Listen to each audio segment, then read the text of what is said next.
yeah, we want retribution. Oh yeah, we want retribution. Oh yeah, we want retribution. Yeah, we ran out of patience. Boil up with the cold hard hatred.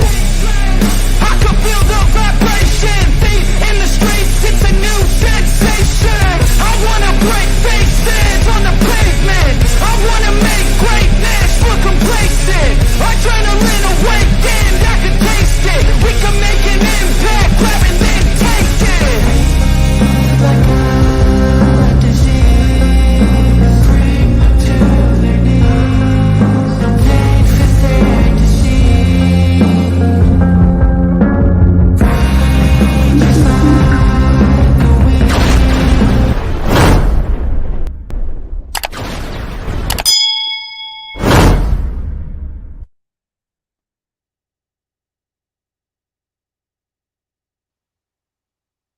Whoa. What's going on over here? Is the internet already fucking up on me? What's going on? There's no rain outside. What are you fucking doing here, Mother Nature? We got this wind? Do we got wind? I was just out there. Fucking bitch, Mother Nature. Screwing up my intro over here. Let me tell you something, Mother Nature. On the seventh day, the Lord rested because DJ Storms came in and he said, "Don't worry, big guy. I got this." Now, if you don't know who I am, please allow me to introduce myself. Ladies and gentlemen, I'm the one and only DJ Storms. Now, I would like to welcome each and every single one of you to a very special Sunday stream. We are streaming live on 4 different platforms, on 1, 2, 3, 4, 5, 6, 7 different accounts. We got a nice wide outreach today, and the Memorial Day weekend is continuing to heat up because I'm going to be turning up the heat for Double or Nothing, as of course, you already know who I am, Mr. Controversy and the operator of the best damn Twitter handle,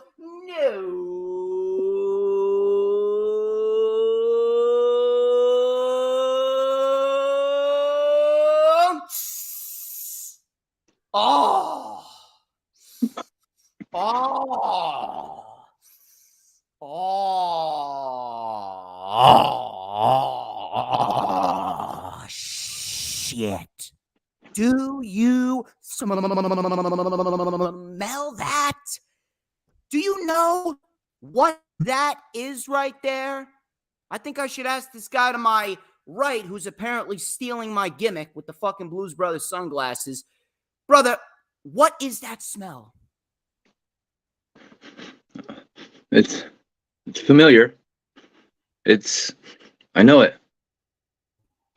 I got it. That's pure fucking excellence right there. You damn fucking right. It is pure fucking excellence. Wait for it. Wait for it.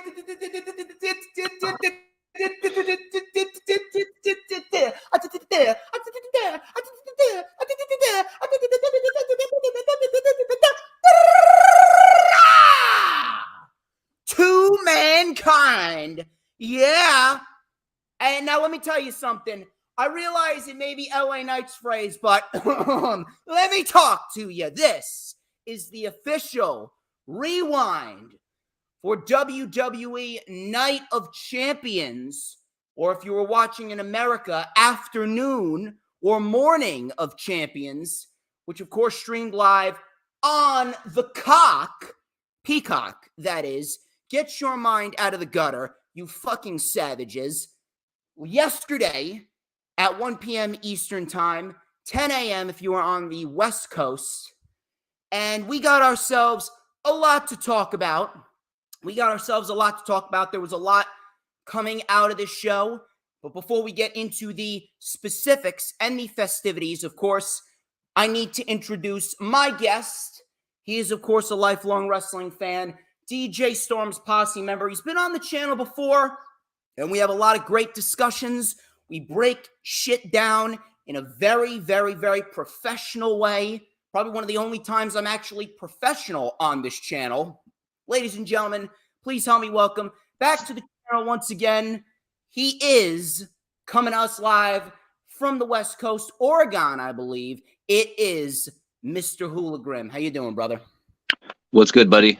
Good to be back. Thank you for having me back. I'd like to say that I didn't invite myself, but I still feel bad for saying that in your chat a couple weeks ago. But nonetheless, it's good to be back talking wrestling with you, man. Always. And I see you are following the Jake Hager route. Do you like that hat? I just put it on because I realized the last couple of times I was on your show, my blinds are always closed, and I opened them to get some light in here because I was looking for an LED light, but I don't have, like, all I have is big panel LED lights that are meant to go up in the ceiling. So I had to get some light in here, and I put this on because my eyes are super sensitive to the light. So I didn't know how it was going to be. Oh, yeah, I feel you. But I greatly appreciate you coming back on the channel. Like I said, we definitely have a lot to get into. And WWE Night of Champions, Afternoon of Champions, Morning of Champions, whatever the fuck you want to call it. It's pretty much the same deal as all WWE pay-per-views, at least in the modern era. We legit have no effort, no build being put into the show. Everything is just blah. Everything is just blah. Everything really isn't all that exciting, and everything just feels lifeless in a sense. Everything just feels lifeless. But in the end, we got ourselves a fairly solid 3 hours of professional wrestling. It didn't overstay its welcome. It flew by. All matches got a decent amount of time. For the most part, everything had the right outcomes. We were actually talking about this before we went live. I guess the biggest negative about the show is the fact that typically what WWE does is that they will put on a fairly solid to a very good pay-per-view, a solid 7 out of 10, 8 out of 10, sometimes even a 9 out of 10. It flows very nicely. All the matches are great. But in the end, WWE, they never follow up with it on their weekly shows. As soon as Monday Night Raw goes live at 8 p.m. on the USA Network, as soon as SmackDown goes live at 8 p.m. on Fox, WWE just completely renders everything that we saw on a Saturday night, sometimes a Sunday night. They completely render everything useless. And that is probably the worst thing when it comes to WWE programming, because we get these solid shows and everyone shows up to work. Everyone works their asses off, and we never get a legit follow-up on Monday Night Raw or SmackDown. And it sucks because at the end of the day, it just goes to show you that if WWE does the one thing that they've been avoiding for God knows how long, if they just put effort into their shows, if they just put at least 25% of the effort that we saw on these pay-per-views, if WWE puts at least 25% of the effort into their weekly shows that they do on pay-per-views, we will end up getting programming that's a hell of a lot better than we're getting right now. But overall, Night of Champions was not bad whatsoever. And in the end, that's probably the best thing that one could say when it comes to WWE programming. It was not a waste of time. But let me throw it over to you. Let me get your overall thoughts on the pay-per-view and what can you see overall coming out of it? Do we even have a chance of getting some sort of a follow-up on Monday? Let me start off real quickly by saying I feel like I found my kind of groove when it comes to, I've been real vocal on social media over the last 5 years. 2017 was when I had pretty much tapped out of watching Raw since the very first episode. I couldn't take it anymore, and so I quit watching the weekly product, and NXT, like I just quit watching, and I would pay attention to the weekly stuff via podcasts such as yourself. But I kept watching the pay-per-views, and I feel like, at least for this year, if you don't, and I know you can't do this because you've got to cover it for a living and whatnot, but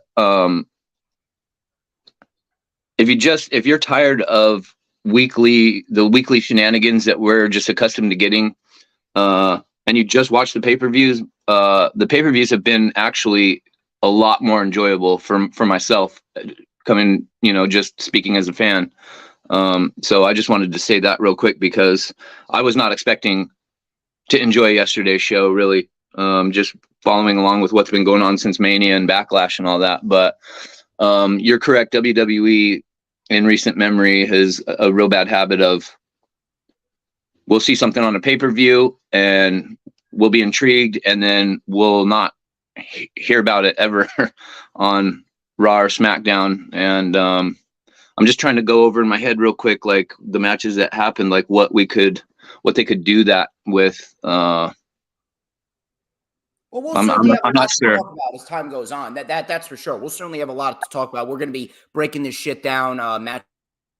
I'm sure there will be one or two things that we saw yesterday that they won't follow up on. Yeah. So that's just the WWE. Shout out to Mitch Kofsky and Sarah Hapka in the chat right there. Thank you very much for tuning in. I greatly appreciate you guys, and I hope you guys have a great time. I hope you guys are having a great Memorial Day weekend as well. But we're going to go match by match. We will talk about everything and dive in depth on what they could possibly do. But first things first, HooliGrim, where can everybody find you on social media? You can find me on Twitter at HooliGrim, spelled WHO like who _LA_Grim. Please go check that out. His link is in the very description of this video. Shout out to Wrestling with Savage.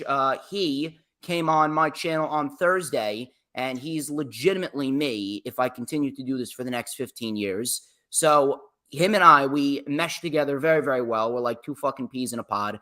And we did the rundown for AEW Double or Nothing. That was on Thursday. If you missed it, go and check it out before pay-per-view tonight. And then, of course, we got NXT Battleground as well tonight. Jay Leto was actually on my channel on Tuesday. We did preview and predictions for Night of Champions and NXT Battleground. I will be reviewing NXT Battleground on Thursday with Mitch Kofsky. And then tomorrow at 2 p.m. Eastern Time, I will be reviewing Double or Nothing 2023 with my friend Robert of the Philly Sports Talk podcast. So please go set your notifications there. You are not going to want to miss it. Please, if you haven't already done so, follow me on social media at HistoryMakerDJS. That is at HistoryMakerDJS, both on Twitter and Instagram. Add me on Facebook as well for collaborations and business inquiries. Please send me an email. Email is stormstakeover@gmail.com. Please like the official DJ Storms business page, and I may just send you an invite to join the official DJ Storms Posse group on Facebook.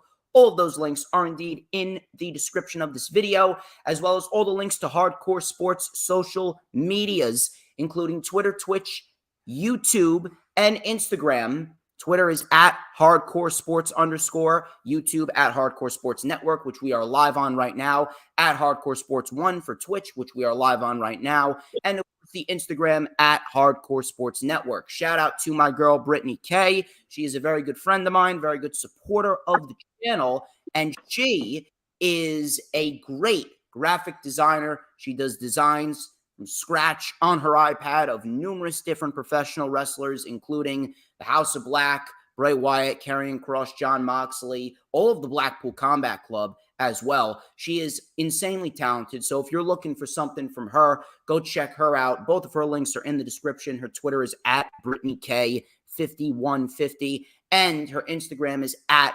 BrittanyK Designs. She is amazing. I could not be more thankful for her support. Go check her out. Also, if you need any new Twitter abbies or Twitter banners, you can go check her out as well. Please make sure that you like the stream, no matter where you're watching it from, whether it be on the Facebook Posse group page, be on my personal Facebook, my YouTube channel, Hardcore Sports YouTube channel, Hardcore Sports Twitter or Twitch, or my own personal Twitter. Like I said, very wide outreach, and we are going to have a fun time before we are going to watch Double or Nothing tonight at 8 p.m. Of course, please make sure that you share out the stream on all platforms, social media, whether it be Twitter, Instagram, Facebook, Pinterest, Tumblr, Snapchat, TikTok, whatever social media platforms that you may be using, because we want to get as many people in here as possible, because everyone needs a little dose of DJ Storms. On Wednesday, I will be uploading my vlog from ISPW Garrett Mountain Mania, which of course took place last night in Garrett Mountain at 6 p.m. Eastern Time. Hornswoggle, as you can see, Hornswoggle is a very intelligent man because he acknowledged me as the ruler of the IWC. More and more people are starting to realize. So if you don't realize by now, I think something may be wrong in your fucking brain. Hornswoggle, of course, very intelligent man. He acknowledged that I run the IWC, just like everybody should. And shout out to the new ISPW World Heavyweight Champion. His name is Rick Recon. I have been waiting for that for God knows how long now. And ridiculously, he is set for his first title defense this Friday in Butler, New Jersey against the Timeless Crowbar. This is their 5th match. They are 2-2. This is the final match in their best of 5 series. And now we got the world title on the line. So it is certainly going to be a great fucking match and a great show altogether. ISPW, they are really hitting home with all of their shows.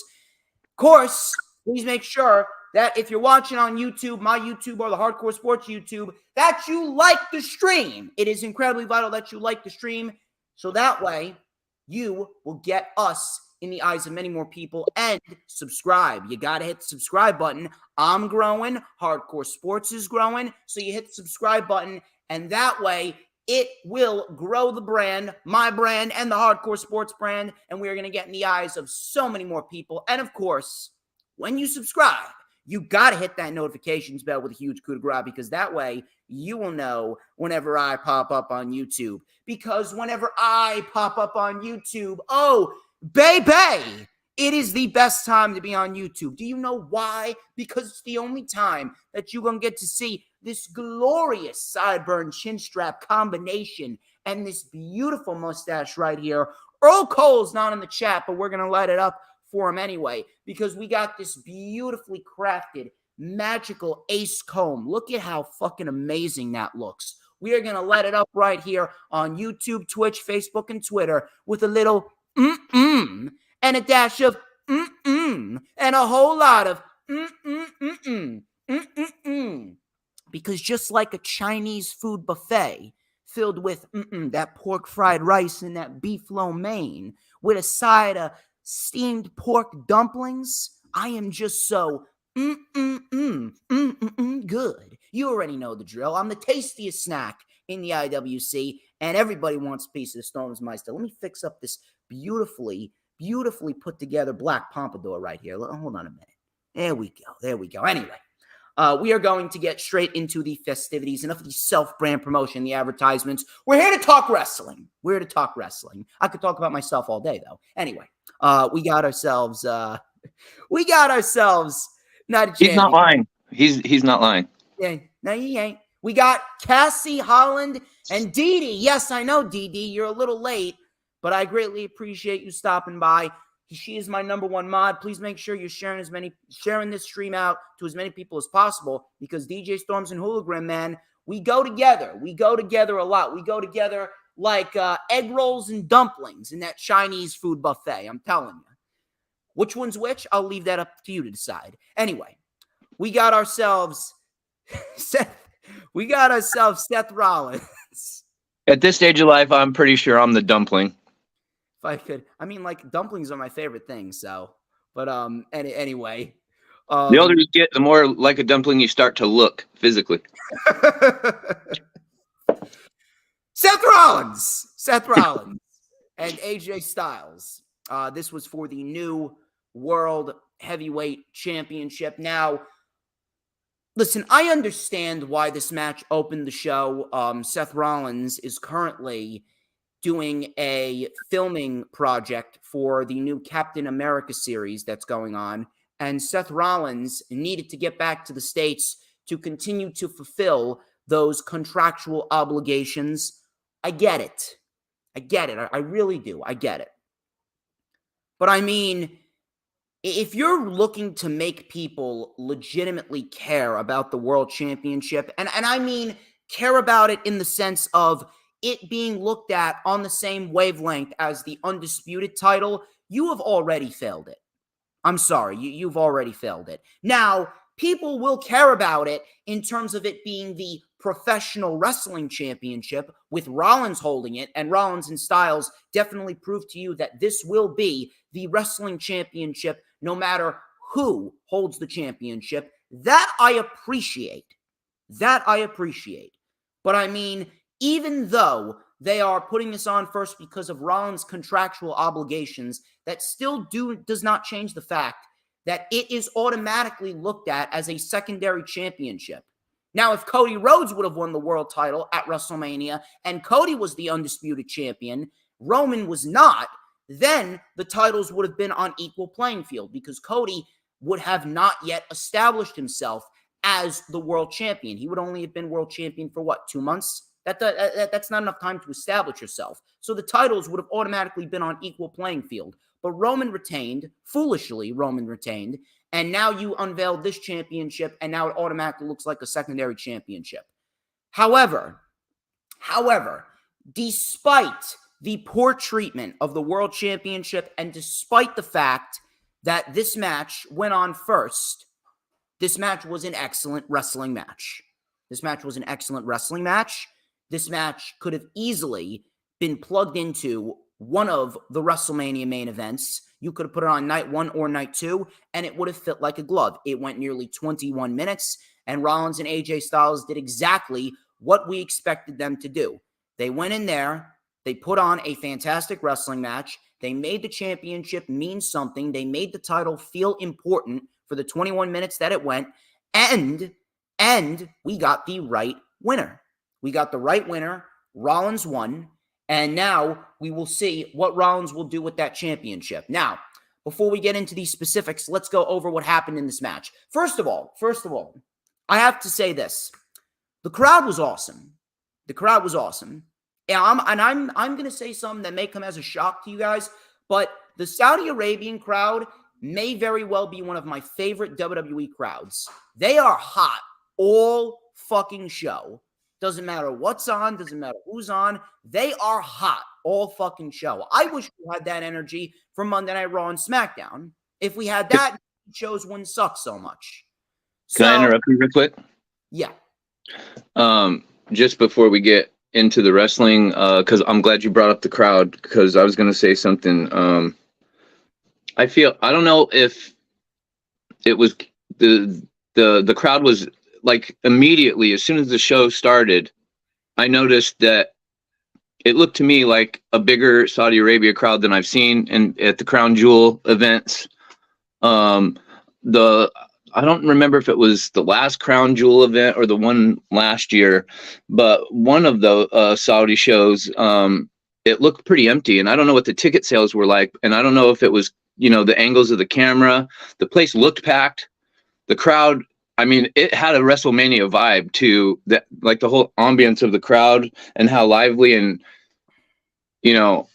that whole section that you could see right behind the ring was pretty much out of their seat the entire night. So I love when pay-per-views start off like that and the crowd is just hyped from the very moment and they're really into it. It really makes it really helps the show along very nicely. So yeah, props to that crowd because they were awesome. And it really is becoming a very good, consistent thing that the crowd is lively for these Saudi shows. The last Crown Jewel event and this one, the last Crown Jewel event where Roman Reigns defended against Logan Paul, it was that event and this event. The crowd, these two crowds were probably the best Saudi Arabian crowds that I think they've had. Yeah, yesterday was a great crowd for sure. But crowd was electric. They were singing Rollins' theme song. I don't think you could almost not hear Rollins' theme song because the crowd was singing it so loudly. So it was very 50-50 early on. Styles suplexed Rollins into the buckle. Rollins almost landed on his head. Styles with a phenomenal blitz and a sliding forearm for a 2. Wheelbarrow facebuster connected. moonsault reverse DDT by Styles, which is probably one of my favorite moves that Styles does, out of the corner for a 2. Rollins then with a buckle bomb and a frog splash for a 2. Rollins with elbows. We had an Ushigoroshi by Styles for a 2. Enziguri, Styles clash. Rollins reversed it. Rollins had Styles up top. We had a reverse superplex into a reverse lifting DDT for a 2. Rollins missed the Phoenix Splash. Styles was on the apron. Rollins and Styles were trying to gain control back and forth.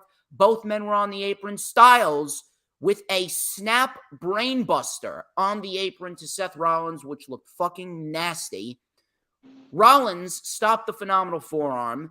Rollins then with a suicide dive. Rollins landed on his knee, and I was actually getting a little concerned there because I actually thought that Rollins may have legit injured his knee. I was thinking to myself, oh, fuck, here we go again. Rollins is finally going to get what he deserved, and here he is hurting his knee all over again. But as the match went on, I could see, okay, you know what? Rollins is just a phenomenal fucking seller. I can see why he landed this role in Captain America. So Rollins was selling the knee. Styles immediately went for the calf crusher. And as soon as I saw that, I eased up a bit. I'm like, all right, this is part of the match now. Because there's no way that Styles would have immediately gone for the calf crusher if the knee was legit injured. So Styles locked in the calf crusher. Rollins locked in a sleeper hold on Styles to break it. We had a big lariat by Rollins. Both men traded blows back and forth. Styles with a Pele kick. Styles hit a pedigree on Rollins. Rollins kicked out. Styles went for the phenomenal forearm. Rollins with a super kick in midair. He went for the stomp, but the knee gave way. Styles tried to regain control, but Rollins, he reversed a calf crusher into a pedigree. Rollins then with a stomp. 1, 2, 3. Rollins wins the new World Heavyweight Championship in an excellent match that could have easily have main evented WrestleMania. The right outcome after the last 2 years. Seth Rollins has been putting over everyone ever since he came back from having his kid.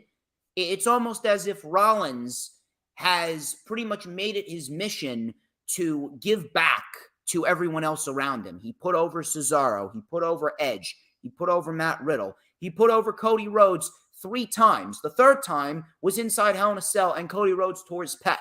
He put over Austin Theory. He put over many other individuals. And now, after all these years of putting people over, he's finally getting his just due. Seth Rollins will be defending the World Heavyweight Championship going into the summer and going into the fall, I would like to believe. I would not be shocked if Seth Rollins holds that title into next year's WrestleMania. And we are in for a very, very, very nice Rollins World Heavyweight Championship reign. We have a lot of challengers on Monday Night Raw. We got Damian Priest. We got Finn Balor. We got Matt Riddle. We got Shinsuke Nakamura. When Kevin Owens and Sami Zayn, when they lose the championships, we got Kevin Owens and Sami Zayn. We got Gunther. We got Gunther if they want to dabble in Gunther and Seth Rollins. That would be a fantastic match. We have a lot of solid Bronson Reed, Ricochet. A lot of people. A lot of good people on Monday Night Raw that I could honestly... JD McDonough, another one, JD McDonough. A lot of great people that can be put against Seth Rollins and make that championship the workhorse championship, the pro wrestling championship. Again, the only negative about this was that the match went on first. I understand why, but at the end of the day, it is not a good look if you're looking to establish the championship as an equal championship to the undisputed title. So I'd like to believe Seth Rollins will do a good job at establishing that title as a priority championship, as a legit world championship to be coveted. And I'd like to hope that after Roman loses the undisputed title, the world heavyweight title will be main eventing pay-per-views, at least some of them going forward. But as far as this first night goes, this was an excellent match. It was a great way to kick off the show. Crowd was hot. Crowd was hot all night. Rollins and Styles did what we expected them to do, and we got the right outcome. So outside of the fact that it went on first and it didn't main event, I can't really sit here and overly shit on it. Trust me, we'll get to the shitting when we get to Brock Lesnar and Cody Rhodes. But as far as right now, we are in praising mode. So I'm going to hand it over to HooliGrim. Give me your expertise analysis on this World Heavyweight title match. So to start off with your point about this new World Heavyweight Championship being a secondary title, I saw a lot of people on Twitter yesterday alluding to the fact that if you don't want it to come across as a secondary title, why wouldn't you have this inaugurational match and this title be one of the triple main events, like at the end of the show? You know what I mean? I would have put it on last, just to give the vibe and the appearance that it's more important than it's like a co-intercontinental title.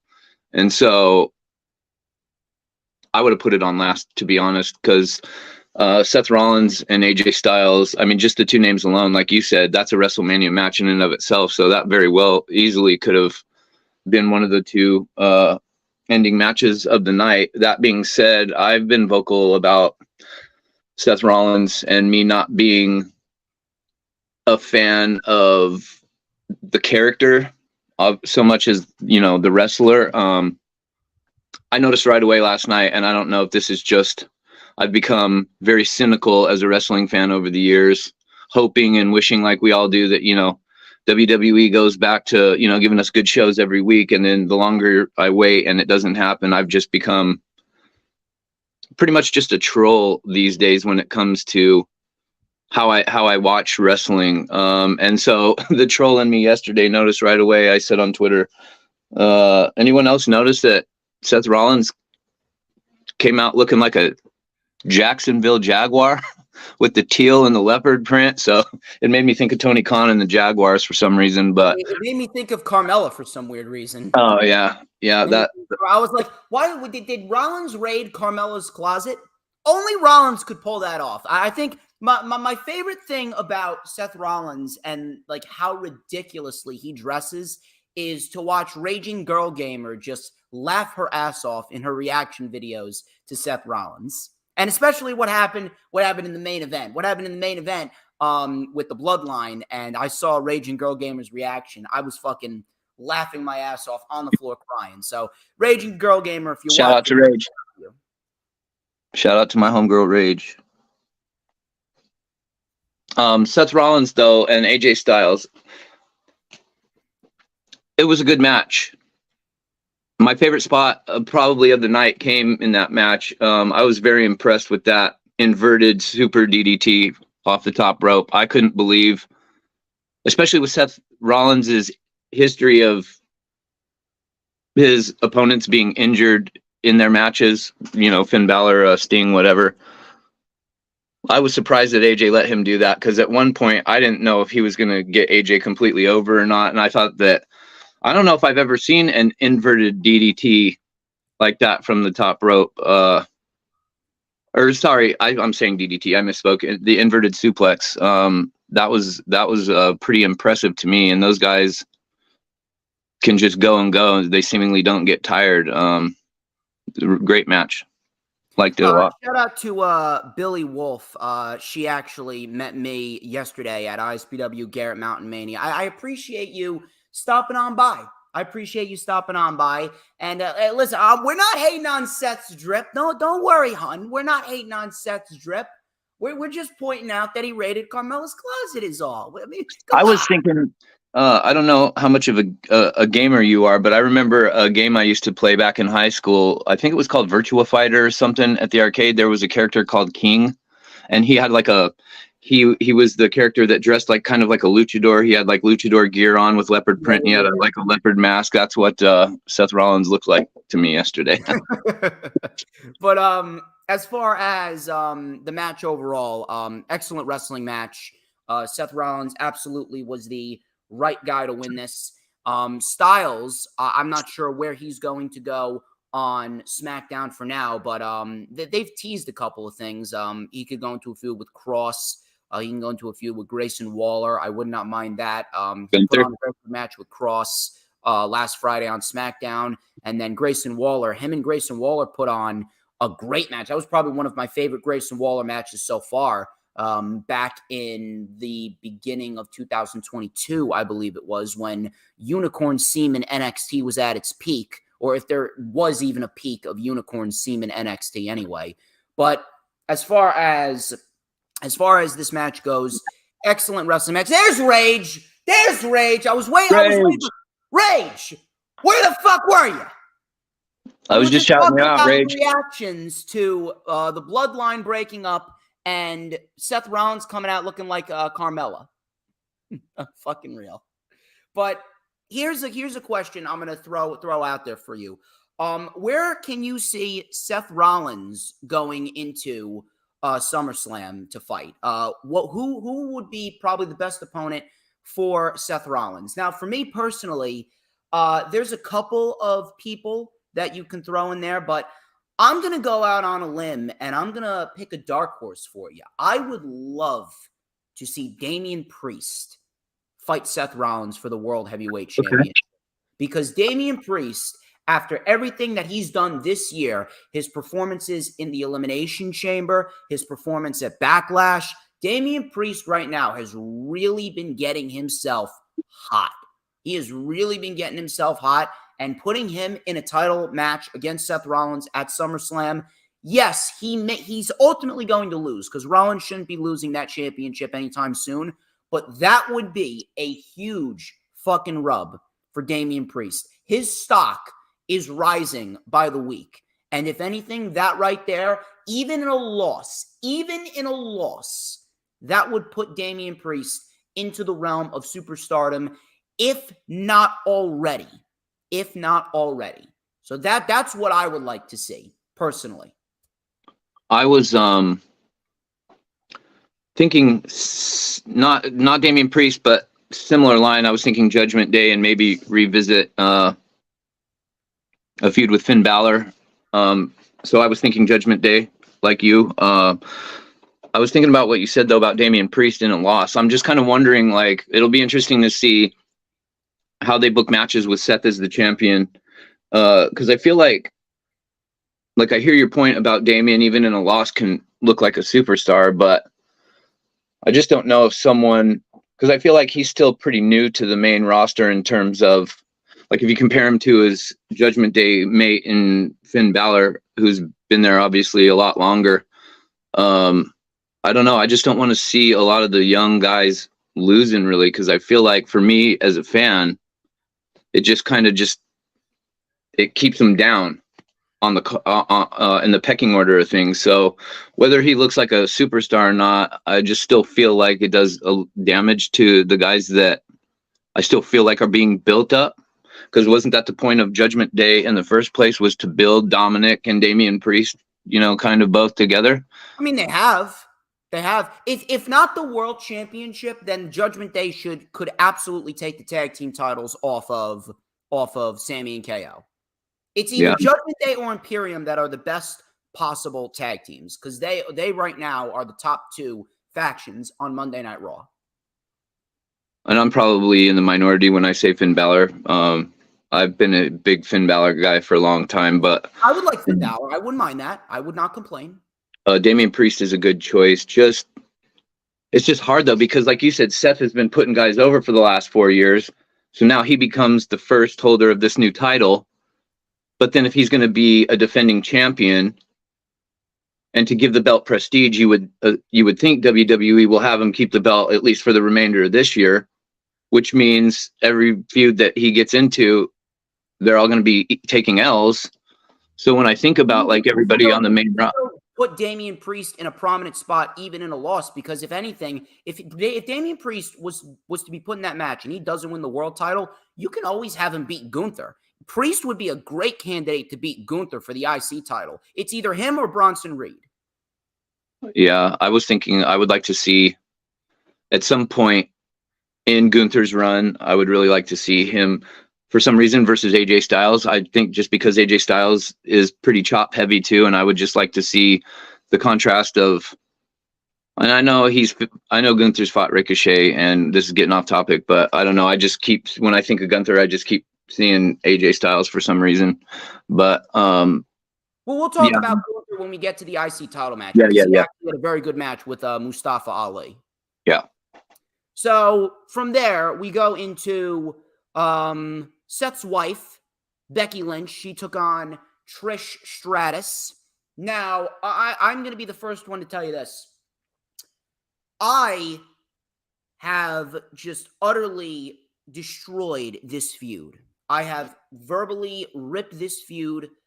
3 new assholes. I have completely shit on Becky Lynch. Not shit on Becky Lynch per se. I've actually said that Becky deserves better than this. I have shit on the booking of this feud. I have shit on WWE's portrayal of Trish Stratus. I've said this numerous times. I've said this week after week. Unless Trish Stratus is waiting for me at home in my bed, wearing nothing but the cowgirl hat that she was wearing, I do not give a single fuck about Trish Stratus, no matter how much of a MILF she is. So at the end of the day, I don't care about this feud. However, despite this utter dog shit feud, which was probably the worst feud in all of wrestling right now, minus Cody and Brock, these 2 women, for some weird reason, actually matched up very well together. It was all action, no rest periods. It didn't overstay its welcome. It was very well laid out. They went about 14 minutes. And Becky Lynch, seeing how Trish Stratus has been upon her return, this was probably the best Trish Stratus match in this recent Trish Stratus run that she has been on. Her and Becky went in there, and they gave us a pretty decent fucking women's match. A lot better than expected. It may have been the best women's match out of the 3 women's matches that was on this show. And we got a great ending, too. We got a cliffhanger ending. We actually got a cliffhanger ending with a new star inserting herself into the title picture. And another thing I want to bring up about the entire pay-per-view as a whole is probably one of the biggest things I liked about this show is that even some of the losers on this show looked like winners. AJ Styles, Becky Lynch, Mustafa Ali, Solo Sikoa as well. We'll talk about Solo Sikoa as well in the main event and how he handled his first ever pay-per-view main event. He looked great in there. Ali as well. Becky Lynch carried Trish Stratus to a damn good match for what it was. Styles put forth a fantastic effort, a WrestleMania-worthy effort. That was probably one of the biggest things that I loved about this show. So Becky Lynch, I give my props to Becky Lynch because even though her booking has not been very good ever since she came back from her shoulder injury, Becky Lynch went in there with Trish Stratus, a woman who has been very, very mid, matter of fact, below mid ever since she came back. She's been utter dog shit. And she went in there and gave Trish Stratus a decent match with a decent ending.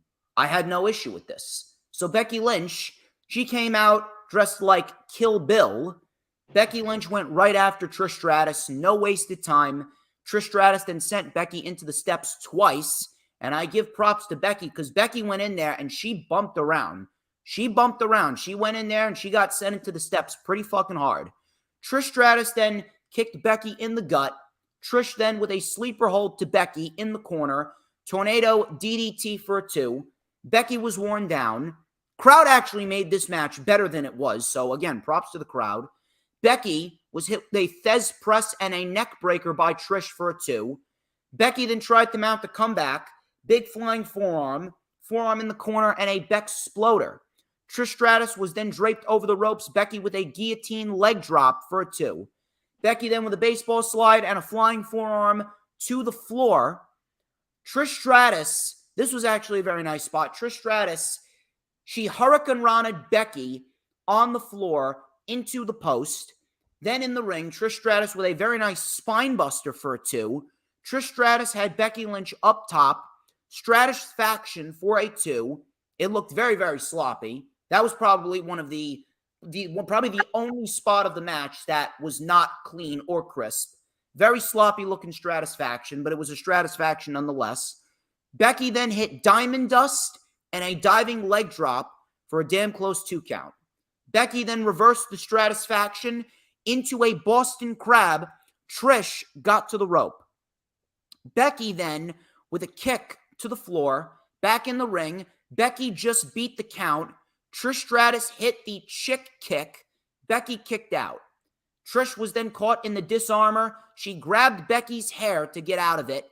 Becky hit the manhandle slam, but Trish Stratus got her foot on the rope.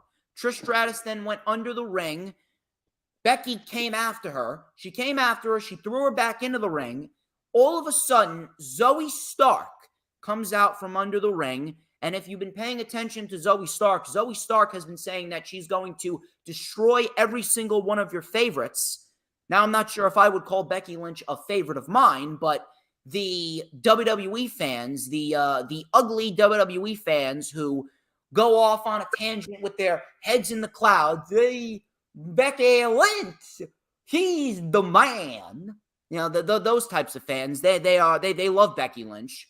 So Zoe Stark comes out from underneath the ring, and she gives Becky Lynch the Z360, which is probably one of my favorite female wrestler moves right now. It is that and Io Shirai's moonsault. Those two finishing moves are great. So she drops Becky with a beautiful Z360. In the ring, Trish Stratus hits the Stratus faction, and Trish Stratus wins in a match that was a lot better than expected. And above all else, I am very happy that Zoe Stark is in a major program now. Zoe Stark being in a program with someone like Becky Lynch will do her good. Because if Becky Lynch right now, you could say whatever you want about Becky Lynch ever since she came back from injury back in 2021. Not injury, pregnancy. I don't know why the fuck I said injury. Ever since she came back from being pregnant in 2021, Becky Lynch has been putting on some of the best wrestling matches of her career with superstars like Bianca and Liv Morgan and Bayley and now Trish Stratus too. So if she's putting on matches this good and she led Trish Stratus to a decent match, imagine what she's going to do with Zoe Stark. Imagine what she can do with Zoe Stark. So this is great. This gets Zoe Stark some nice heat. And I'd like to hope that maybe Trish Stratus will transition into more of a managerial role for Zoe Stark, and she'll transfer some of that credibility to Zoe Stark. But we got a pretty decent match, and decent, that's actually saying a lot considering they were put in a very tough spot to follow after Rollins and AJ Styles. But they did a decent job. Zoe Stark cost Becky Lynch, and Zoe Stark is now in a major program. I would say the only negative to this is Becky Lynch seems to be caught up in this scenario, and it may continue going into SummerSlam. And we're going to talk about that when we get to the women's championship matches, which took place a little bit later on in the show. But before we get to that, I'm going to throw it over to you, HooliGrim. Floor is yours. Let me hear you. What are your thoughts on this match? What are your thoughts on Zoe Stark getting involved, and where can you see this heading? When we were talking before you went live, like I said, I wasn't aware that this was even a match on the card because, not paying attention to the weekly product and just watching pay-per-views, things slip through the cracks. And so when this match was on, I was like, oh, Trish Stratus versus Uma Thurman. No, thanks. I did not give a single shit. So yeah, that was pretty much my bathroom break of the night. And no disrespect to Becky Lynch. I'm not invested. I'm not invested in a storyline with Lita and Trish Stratus in 2023, whether they're active in ring, managerial. I just feel like I know Trish Stratus is a GOAT, and taking nothing away from her, I see a lot of praise for Trish Stratus online, and I was right there in the heart of the Attitude Era, through that whole thing, and I never ever thought that Trish Stratus was, I don't want to knock anybody's effort that puts her body on the line for our entertainment, but I just don't think she was ever as amazing as I think people kind of, when they look back on it, they tend to remember her for being this great in-ring worker, and I don't think she was ever like great in terms of wrestling. So when I see in 2023, I don't know. I just don't feel like she's the one to help, kind of, because the women,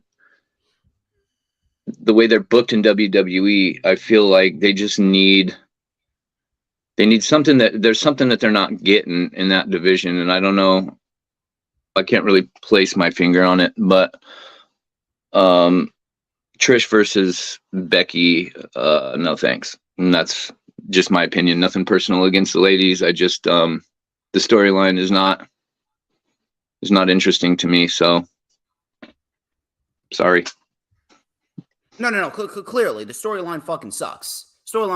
I'm just talking about from a decent in-ring standpoint between these two women. And as far as Zoe Stark goes, I would definitely put Zoe Stark being in this program as a positive for the show. Because without Zoe Stark, it would have made no sense for Trish Stratus to come out victorious. I was predicting Becky Lynch to come out victorious and just move the fuck on. But I'm thinking Zoe Stark in it presents a whole new element. It presents a new star being in there with an established star, and hopefully Zoe Stark will be in a scenario where she will be elevated. I'm thinking, looking back on it, maybe the whole point of this Becky Lynch, Lita, Trish, and then Trish turning, we're looking at it from a standpoint, at least back at WrestleMania, we're looking at it like it's a Becky Trish versus or Becky Lita versus Trish thing. Maybe the whole point of this whole entire feud was not about any of those three women. It was to insert Zoe Stark and get her off and running on the main roster. So from when I look at it like that, it makes the storyline between Trish and Becky sound a little more interesting, because obviously, like, I didn't know that was going to be on the card, and I certainly didn't know that Zoe Stark was going to be hiding under the ring to come out and have anything to do with the match. But to hear you say that it was probably your favorite of the women's matches of last night's card, I might have to go back and just watch and see what happened, because I'm very intrigued by your comments regarding that match, because I would have picked that to be the biggest dumpster fire on the whole card if I was just going to guess. So if you're asking me, the biggest dumpster fire on the card was probably Cody and Brock. Not from a wrestling standpoint, from a booking standpoint. But I wouldn't give him the benefit of the doubt and say, yeah, this was always the plan all along to insert Zoe Stark. WWE does not book long-term. The last long-term booking storyline that we've seen from WWE was this Sami Zayn bloodline angle. And that was like the first storyline that we've seen booked long-term since probably, I don't fucking know, God, I don't even fucking know. Probably since John Cena and The Rock. That was the last time I can honestly tell you WWE booked a storyline long-term. Last time was John Cena and The Rock. wasn't that like 10 years ago? Yeah. That goes to show you how terrible this company is with long-term booking. But Yeah. either way, what I can see is I can see Lita coming back, and I could see a tag team match potentially happening at SummerSlam, which would be a little more intriguing because that would be a good rub for Zoe Stark. That I can see happening. I agree. But from there, we moved on to Mustafa Ali versus Gunther for the Intercontinental Championship. Now, I have been an advocate for Mustafa Ali since the days of 205 Live when he was fighting Drew Gulak, and he competed in that great 2 out of 3 falls match back in July of 2017. That was awesome. Even before that, the CWC. Yeah, even the CWC. That was great. But it's very, very hard for me to be invested in this match when Mustafa Ali was merely put in this match just because he's Muslim and they're going to a Muslim country. That's legitimately the only reason why this match was made. Now, if Ali was actually booked a lot better and he was actually booked like a fucking superstar, he was booked like a superstar, He was made to look strong. He was winning matches. He was competing in competitive matches, getting himself over. If Ali was booked for the last 6 to 12 months like he was booked in this one match, I would be singing a completely different tune. So the only reason why this match was really booked, whether anyone wants to believe it or not, is because Ali is Muslim and they're going to a Muslim country. That's it. However, in the end, this was a perfectly laid out match. Everything that happened in this match, it went exactly according to plan. And above all else, both men looked great. Both men looked great. Ali, another loser on this show that came out looking like a superstar. And I'm very, very happy that this was not a Brock Lesnar Ricochet scenario from Super Showdown in 2020. These two men went in there and WWE gave them, they gave them the opportunity to go in there and they put on a very good match for the 9 minutes that it went.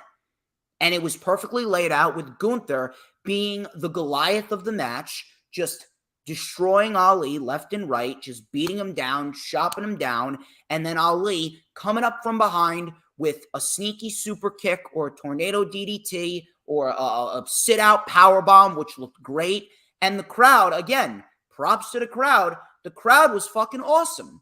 The crowd actually made this one match, and it was a 9-minute match.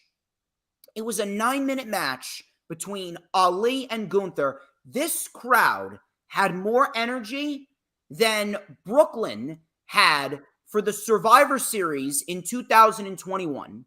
Survivor Series 2021 was a horrendous fucking show. Absolutely horrendous show. Boring right down to the very last letter.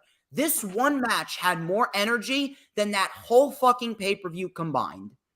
And that was Brooklyn, New York, might I add. Brooklyn fucking New York, and that crowd was fucking dead. Dead. What Survivor Series was that again? 2021. This match with Gunther and Ali had more energy to it than Roman Reigns and Big E from Survivor Series 2021. No fucking joke. No fucking joke. So, Ali, he tried to use his speed against Gunther with a couple single leg drop kicks. Crowd was heavily behind Ali. We had a big slam by Gunther, and then came the chops. Gunther chopping the shit out of Ali. It was like a fucking gunshot went off in Saudi Arabia. Gunther had boos rain down upon him. So Gunther then with a Boston Crab, he transitioned into an STF and then hit a big boot. Ali was then sent into the post. Ali sold the shit out of it. Ali mounted a comeback. We had a nice kick and a rolling neck breaker. Ali went up top. Gunther with a chop. Ali then with a sunset flip into a sit-out powerbomb. Ali with a beautiful 450 splash.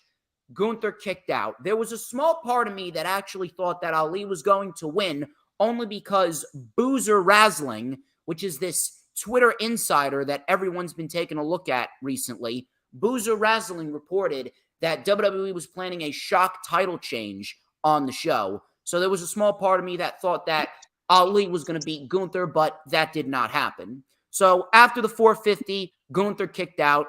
Gunther then with a major lariat. Ali turned inside out. Gunther said, no, I'm not done with this motherfucker. He picked him up, gave him another one. Ali kicked out. So Gunther was getting pissed. Gunther went for a powerbomb. Ali reversed it, hit a very nice super kick, tornado DDT. He went for a second 450, but he missed. Gunther then, like a fucking freight train, came in with a shotgun drop kick and then a powerbomb. Gunther retains. And like I said, it was a perfectly laid out match. It went the length that it should have went. Ali, let me tell you something. Ali is so damn good. It is downright criminal that he has not received the proper treatment that he has deserved ever since coming up from 205 Live. Ever since he moved him from 205 Live to SmackDown, and then he became a consistent superstar. He became a consistent wrestler on the main roster. Ever since they moved him from 205 Live, he has received absolute shit treatment. He has received shit treatment. It is downright criminal. He deserves a hell of a lot better than what he's been getting. No fucking joke. And Gunther, I mean, Gunther is self-explanatory. Gunther is fucking unbelievable. Gunther right now is probably one of the top 3 things about WWE as we speak. Easily one of the top 3 things about WWE. His IC title reign is great, and he will ultimately go down as the longest reigning IC champion of all time. He will break the Honky Tonk Man's record. He's going to break Savage's record. He's going to break the Honky Tonk Man's record, and I have absolutely no issue with that whatsoever. I got none. No issue with that at all. And it's going to be great. It's going to be a great moment for Gunther. It's going to be a great moment for the IC title. It's going to be a great moment for the company. And he's got plenty of challengers on Monday Night Raw. Matter of fact, I'm calling it right now. He's going to have a big match at SummerSlam against Matt Riddle. Matt Riddle is my opponent for Gunther at SummerSlam. And then in September, there's reports going around that WWE is looking to do an international event in Melbourne, Australia. And if that's the case, there's nobody better for Gunther to face at that event than Bronson Reed. I think that Bronson's going to end up taking that title off of Gunther when the time is right.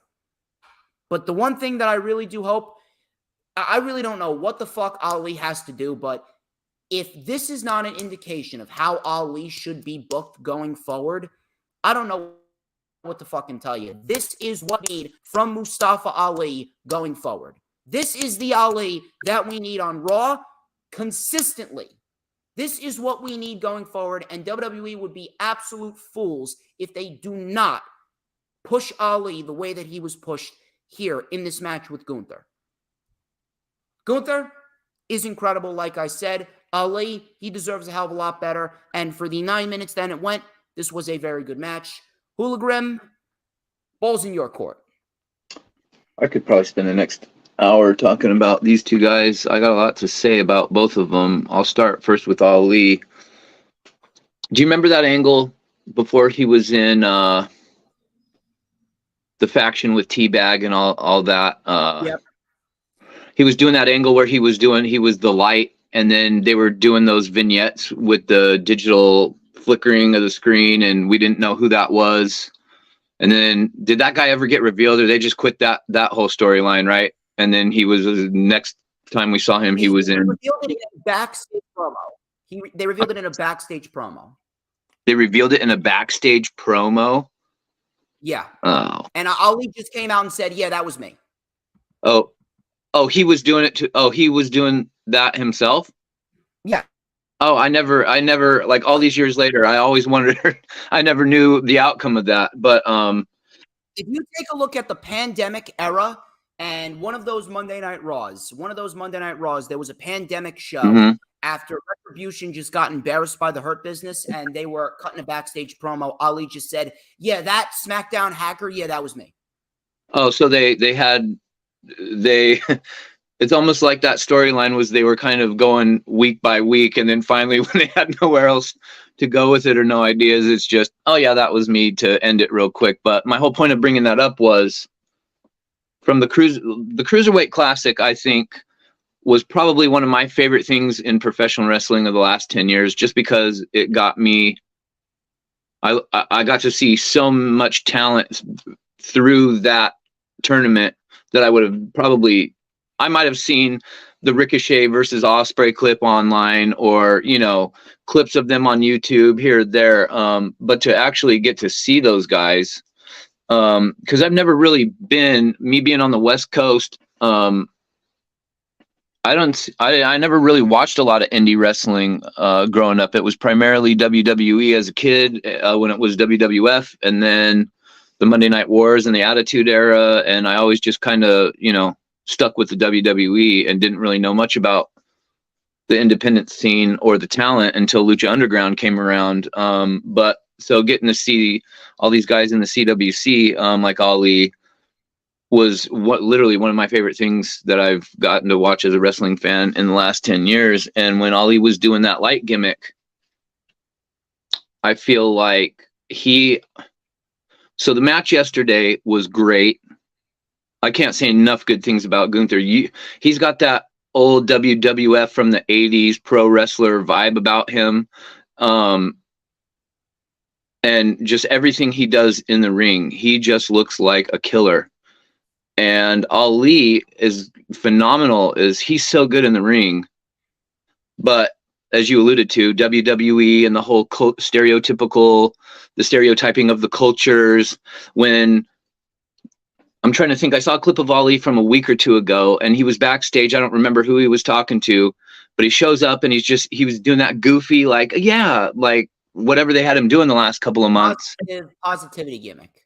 Yeah, but it was like overly cringe. It was like, because he was doing the positive gimmick when he was doing the light thing, but that seemed more genuine. They got him doing this goofy, overacting comedy type shtick now, and so when we get to yesterday's match and they show the little vignette before the match starts, and he's in Jeddah and he's going around, and the crowd's all seeing him, and he's checking out all the sites, and they gave him that serious positivity thing again in that vignette, and I'm going, wasn't he just clowning around and getting goofed on and treated like a jobber for the last logic. No logic, no consistency. Right? So going into the match, I'm like, I'm already confused. Like, what are we doing with Ali here? Because he's going to everybody knew, like, if you thought Ali was going to win that match yesterday, then you got a lot to learn about the wrestling business. So I don't think anybody thought that Ali had was if they wanted to do the shock title change, but they did the shock title change in the next match, actually. Yeah, I wouldn't have done the shock title change against Gunther on the run that he's had. That would have just completely pissed all over it. But the match itself was amazing. I really liked that. I don't know, everything that Gunther does. I want to see. I can see him, like, when I close my eyes, I see him at some point holding that newly shiny bright gold world heavyweight championship over his shoulder, man. Oh no, absolutely. If he's not, if anything, I see him holding the undisputed universal championship. I just feel bad for Ali because I'm assuming tomorrow being Monday, I'm assuming Ali's going to go right back to the weekly clown gimmick. I just have a feeling that that's how he's going to be again. So I don't know what his motivation is to stay in WWE, but I would not. If I was Ali, I'd ask for my release personally, but I can see him being one of the incoming budget cuts. Which is actually sad because it's super sad. He could do some damage on SmackDown in the United States title picture too. He's a free agent, so he could challenge for any title anywhere. I just think if Vince is in charge of his booking, they say as you get older, like when you're born, you're born wearing diapers, and they say as you get older, the closer to death you get, you go back to like how you were in the mind of a baby and wearing diapers and all that, right? So Vince, as he's getting older, his mind is going backwards in time. So I think that's where we're getting all the stuff that he's been doing for the last 10, 15 years is he sees pro wrestling, I think, back in like the early days as like WWF. So he loves his WWF guys like a Gunther, a Brock Lesnar, a Roman Reigns, and everybody else. I think he just looks at them and sees them as just people, not even like wrestlers. You know what I'm saying? Sad. It's really fucking sad. But like I said, dude, Ali, so fucking good. He's incredible. So damn good. He deserves a hell of a lot more than what he's been getting. I mean, he really. Gunther, on the other hand, he takes some serious licks, man. Gunther's no joke. I don't know if you could pay me enough money to take one chop from Gunther, let alone multiple. If I take one chop from Gunther, my heart stops. If I take one, I'm assuming I'm dead, but on the small chance I'm still breathing, I'm laying there like a dead fish. You're not getting me back on my feet to do that again. I promise you that. I think one of my biggest supporters, one of my good friends from the UK, his name's Nathan, right? Mm-hmm.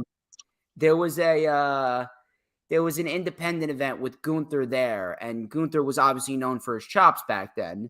So I believe Gunther, he fought Will Ospreay at the time, and this is a young Will Ospreay too. So Will Ospreay and Gunther, they had a match, And then afterwards, they were in the bar. They were in the bar afterwards, and Will Ospreay was chilling with a couple of fans, and Nathan was there too. And Will Ospreay and a couple fans were having a chop off, right?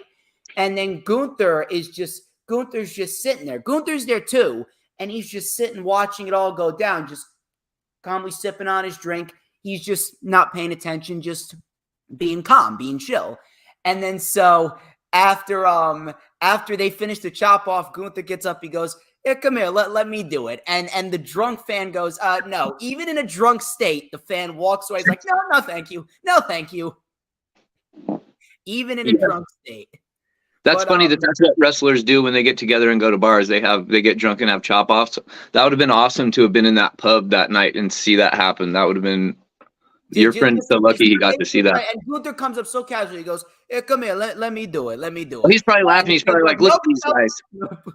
Yeah, he's probably thinking these guys think that they're doing something. Let me chop them one time. He probably did that deliberately to try and get that reaction. He wanted to see who was going to say no and who was going to say yes. Everyone said no. So, isn't it funny? Are you used to the name change of Gunther now? From Walter? You know why? You know why I like it now? I like it because of the way that he pronounces it. Yeah, I love it for how Marcel Bartel does the intro. That's why I like it. Yes. Yeah. It's funny because Raging Girl Gamer just said, "I'll take a chop from Gunther drunk." No, you won't. If you do, you're dead. If you do, Rage, I'm telling you, if you do, you're dead.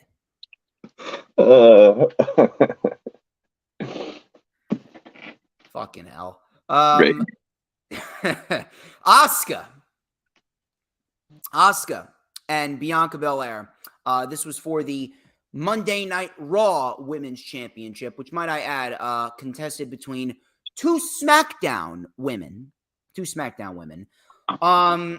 This was not as good as their WrestleMania match, and it was never going to be. It was never going to be for a couple of specific reasons. Two reasons why. And number one, neither of these reasons are anyone's fault.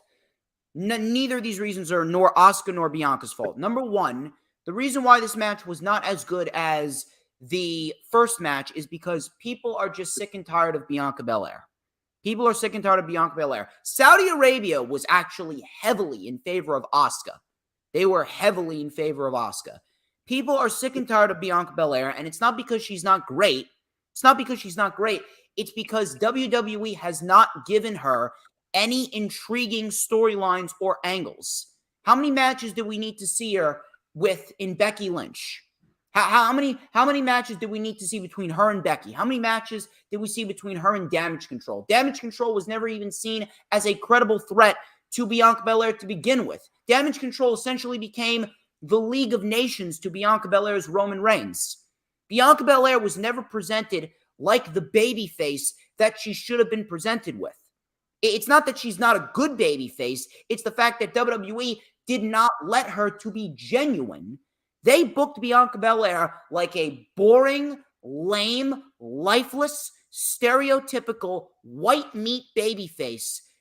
And it just completely devalued Bianca Belair. I hate to use that word when it comes to Bianca because Bianca is probably one of the only individuals besides the Four Horsewomen that has actually found success in WWE's women's division. But at the end of the day, Bianca Belair and the entire vibe around Belair, it just felt flat.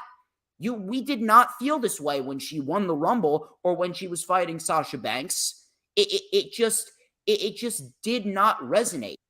They did not allow Bianca to be herself. I'm not saying that she needed to be a heel, but Bianca Belair in NXT had a little bit more of an attitude. Bianca Belair in NXT had a little bit more sass to her. She's more genuine. That's what we needed. We could have easily gotten that, and she still could have been a babyface. We didn't need her being the smiley, yay babyface that we usually get from WWE. We didn't need her skipping around and high-fiving kids. She could have been a badass babyface. But WWE, like they usually do, they never do the right thing when it comes to their superstars. Whether you are babyface or heel, it is a rarity that you are booked just right in WWE. You are either pushed too much or you are not pushed enough. There is no such thing as just right in WWE. It's like I'm fucking talking about Goldilocks and the Three Bears. Oh, this porridge is too hot. Oh, this porridge is too cold. Oh, this porridge is just right. I mean, why do I need to use fucking nursery rhyme references to get through to WWE, and then they're just going to go right back to doing the same thing? It's unbelievable. People are not pushed correctly. WWE treated Bianca Belair like the female John Cena ever since she came up from NXT. And then as she became the champion, this run that she's had, they made her just a walking billboard for her own merchandise to sell to little girls. And that's why you're seeing, the nursery rhymey, goofy, disingenuous, forced promos that everybody just falls asleep watching. Because I love Bianca Belair. She's awesome. But that after you get through the match, when we get to the ending, that should have been the ending for their WrestleMania match. And the only reason why they didn't do it is because they want to update their record books. Which, here's the thing. I am all for that. I have no problem if you want to build long title reigns and establish new stars for your record books. That is not a problem. But if you're going to do that, you shouldn't just do it just to do it. You shouldn't just do it just to, get a title reign out there that's long. You should do it when the time is right. You should do it with a champion and challengers that are going to keep television intriguing. You should do it with someone and others that are going to make you go out of your way to watch the show. How many feuds has Bianca Belair had in which you can genuinely say, yeah, I went out of my way to watch the show for who Bianca Belair is feuding with? How many? None. Are we talking NXT or main roster? Main roster. Yeah. None. Everything that Bianca Belair has done throughout this whole title reign has just felt bleh. It's felt blah. It's just felt like it's there. That's the first reason. And the second reason is because the WWE women's division, as we speak, is a steaming crock of hippopotamus shit. That's the problem. Not to cut you off, but regarding on the main roster, the one feud I was interested in Bianca Belair having was with Sasha Banks when they had their WrestleMania match. I'm talking about in this women's title reign. Oh, okay. How many? Crickets. There you go. And again, the second reason, the WWE women's division in 2023 is a steaming crock of hippopotamus shit. That's been the main problem with WWE women's storylines. There is legitimately no energy and no interest in WWE women's storylines. The most that we've ever had to that was when Damage Control first formed. Now, Triple H was great in the 5 months that he was booking WWE, but he wasn't flawless. Matter of fact, I'm going to throw it out there right now. His biggest flaw was the booking of Damage Control. If Damage Control was not going to take over Monday Night Raw, then Damage Control should not have been placed in a feud with Bianca, and they should not have been placed in a scenario where, yeah, we're going to take over the women's division. They didn't take over jack shit. They got buried. They lost every single big match that they were in. They did, didn't they? Literally, that's not an exaggeration. They literally lost every important pay-per-view match they were booked in. They lost. Bayley lost to Bianca at Extreme Rules. Bayley lost to Bianca at Crown Jewel. They lost the initial women's tag team title tournament. Then they lost at War Games. They lost the Rumble. Bayley lost the steel cage match against Becky Lynch. And they lost to Becky, Lita, and MILF Trish Stratus at WrestleMania. Yeah. It's almost every single match. Like looking back on it, it's almost like Bayley got punished for Sasha Banks and Naomi Trinity walking out. I wouldn't say that she got punished. Listen, the Bayley scenarios, that's a little different. Because if we're going to look at Bayley, I don't think that Triple H would punish Bayley because Bayley is pretty much one of Triple H's children. But at the end of the day, when it comes to Bayley, I guess Triple H had it in the mindset of, Bayley's already established. She's a Hall of Famer, and she could take a couple losses. And that's fine. But if that's the case, then they shouldn't have said, yeah, we're taking over Monday Night Raw. You shouldn't have said that. You shouldn't have had to go out there and said that, because now they look like a bunch of bums. Yeah, they shouldn't. If they were going to have Bayley like just putting people over for X amount of time, they shouldn't have put her in a faction, especially not with a Dakota Kai and an Io Sky. Shouldn't. Those are the two reasons why this match did not live up to what the WrestleMania match was. It wasn't a bad match. It was a decent little 15-minute women's match. Bianca and Asuka never put on a bad match. That would be like saying I put out a bad stream. It's just not possible because I'm beating motherfucking Storms. But at the end of the day, I can Shameless play HooliGrim anytime I want.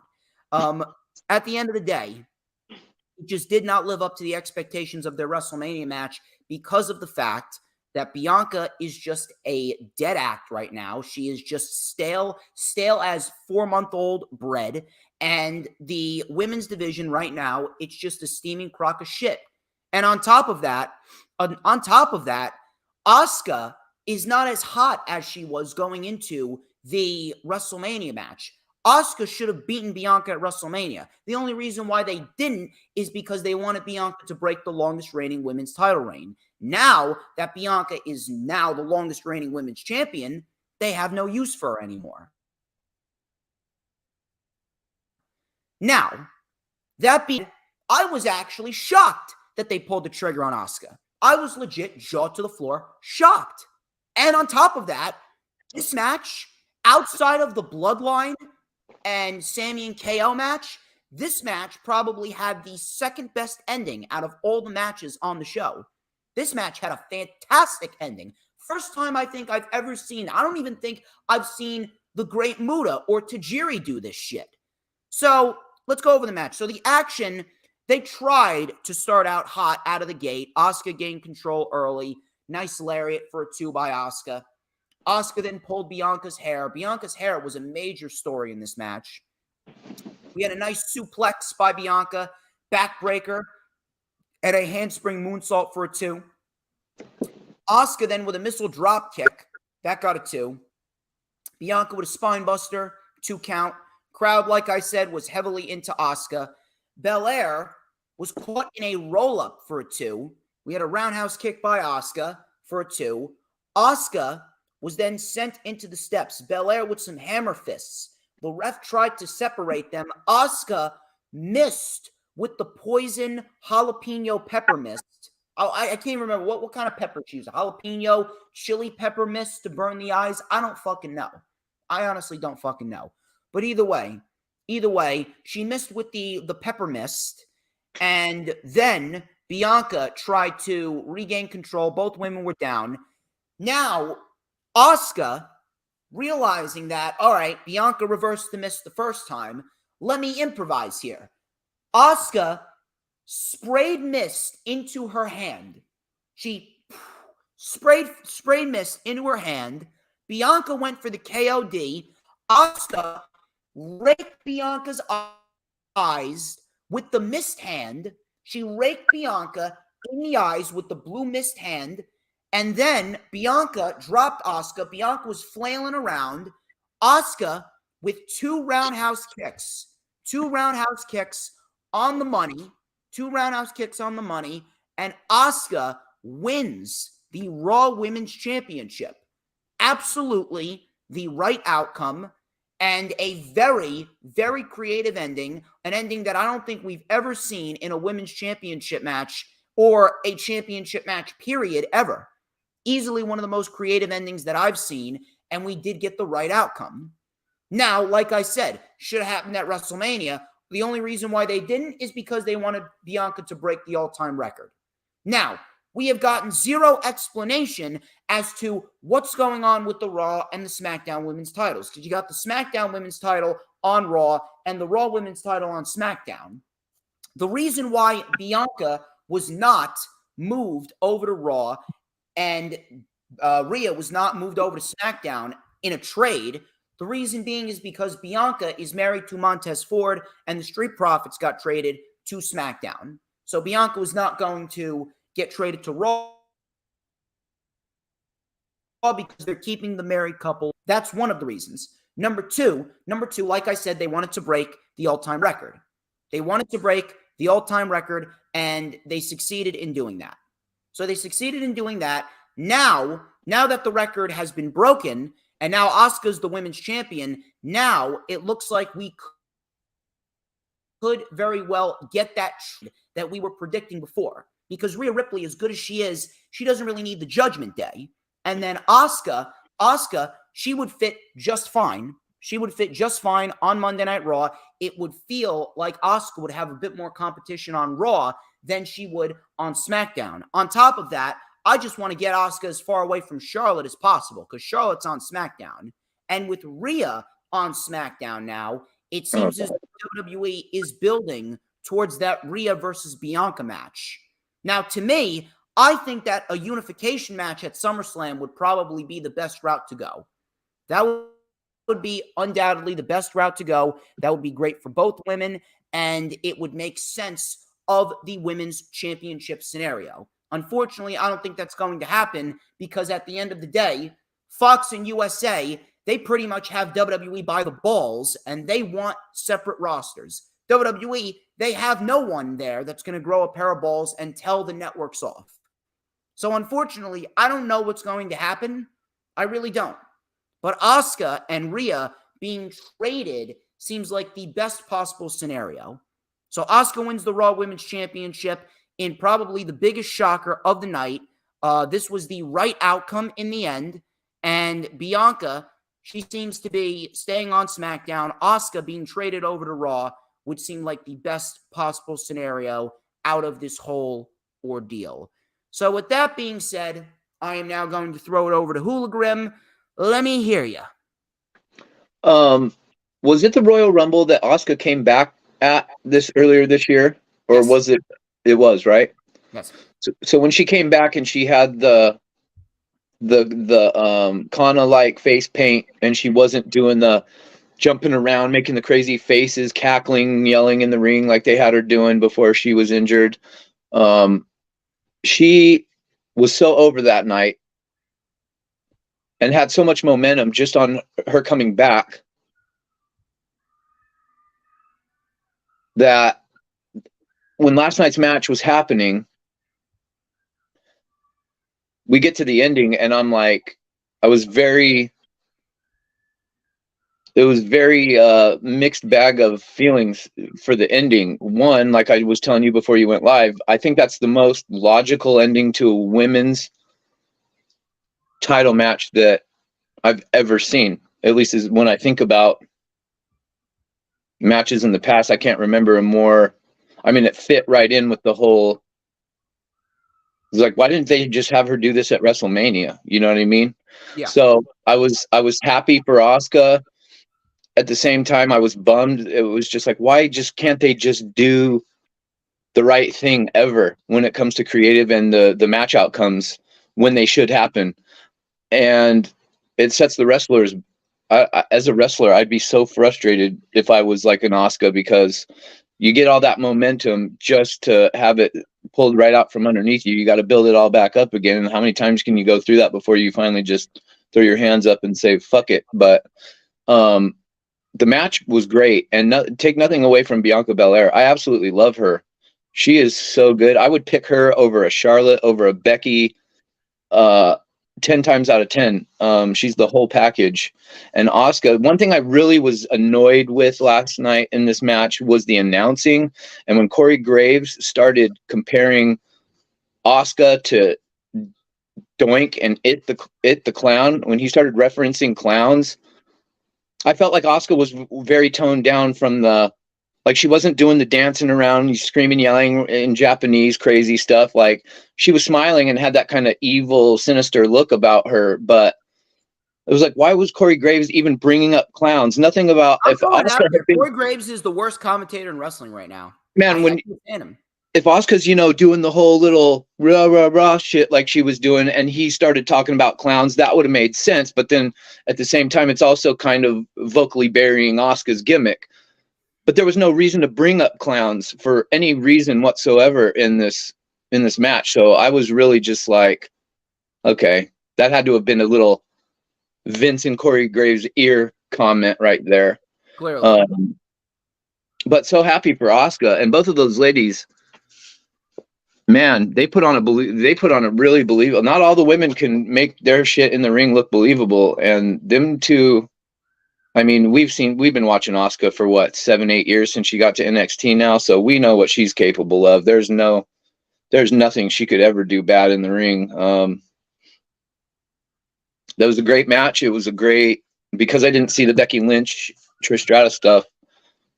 That was my automatic favorite women's match of the night. But go back and watch it. I think you'll agree with me when I say that it was probably the best women's match on the show.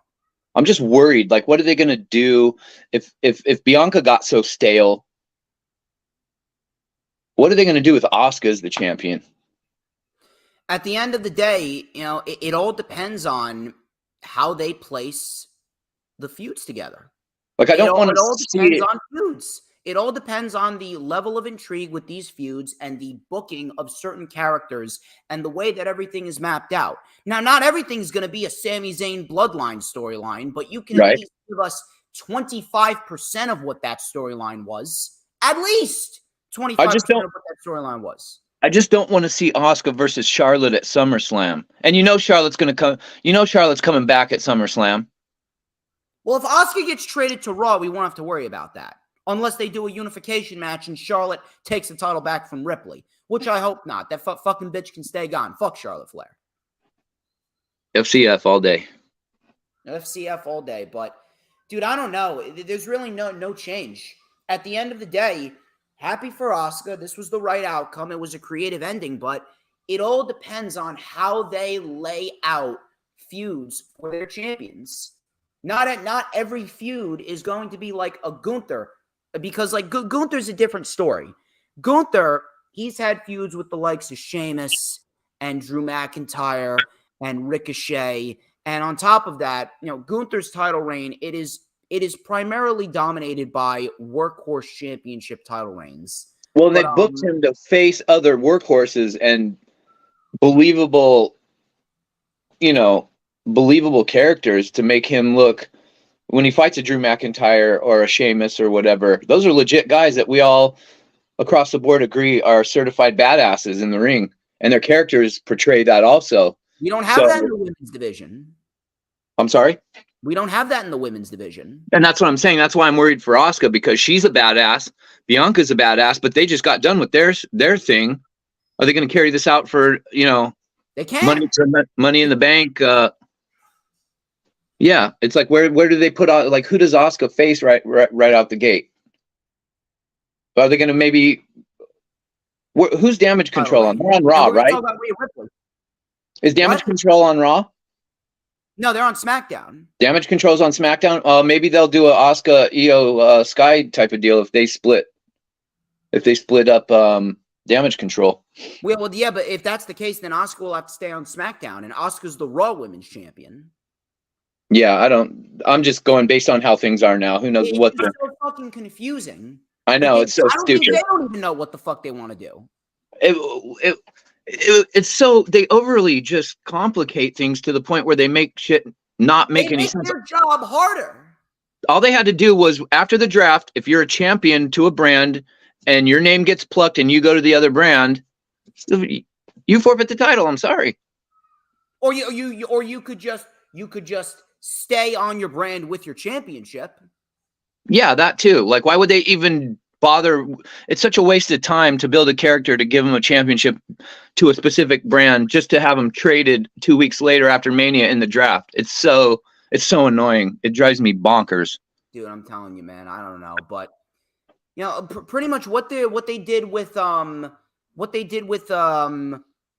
title reign, they're pretty much doing with Rhea's title reign. Now, not that Rhea Ripley is not great. I think that Rhea Ripley, the only reason why Rhea Ripley's title reign is staying interesting is because Rhea Ripley is Rhea Ripley. And Rhea Ripley and this partnership with Dominic, it just works so well. It just works so well that you can't not like it.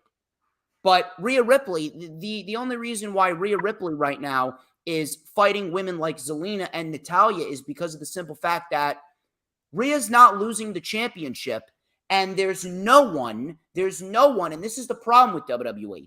WWE has not built up anyone that is over with the audience that can take a loss and be okay with it. Meanwhile, you take a look at AEW, and you see plenty of people that can take loss after loss after loss, and they'll be fine. Orange Cassidy, how many losses has Orange Cassidy have taken before he eventually won the International Championship? And he was fine.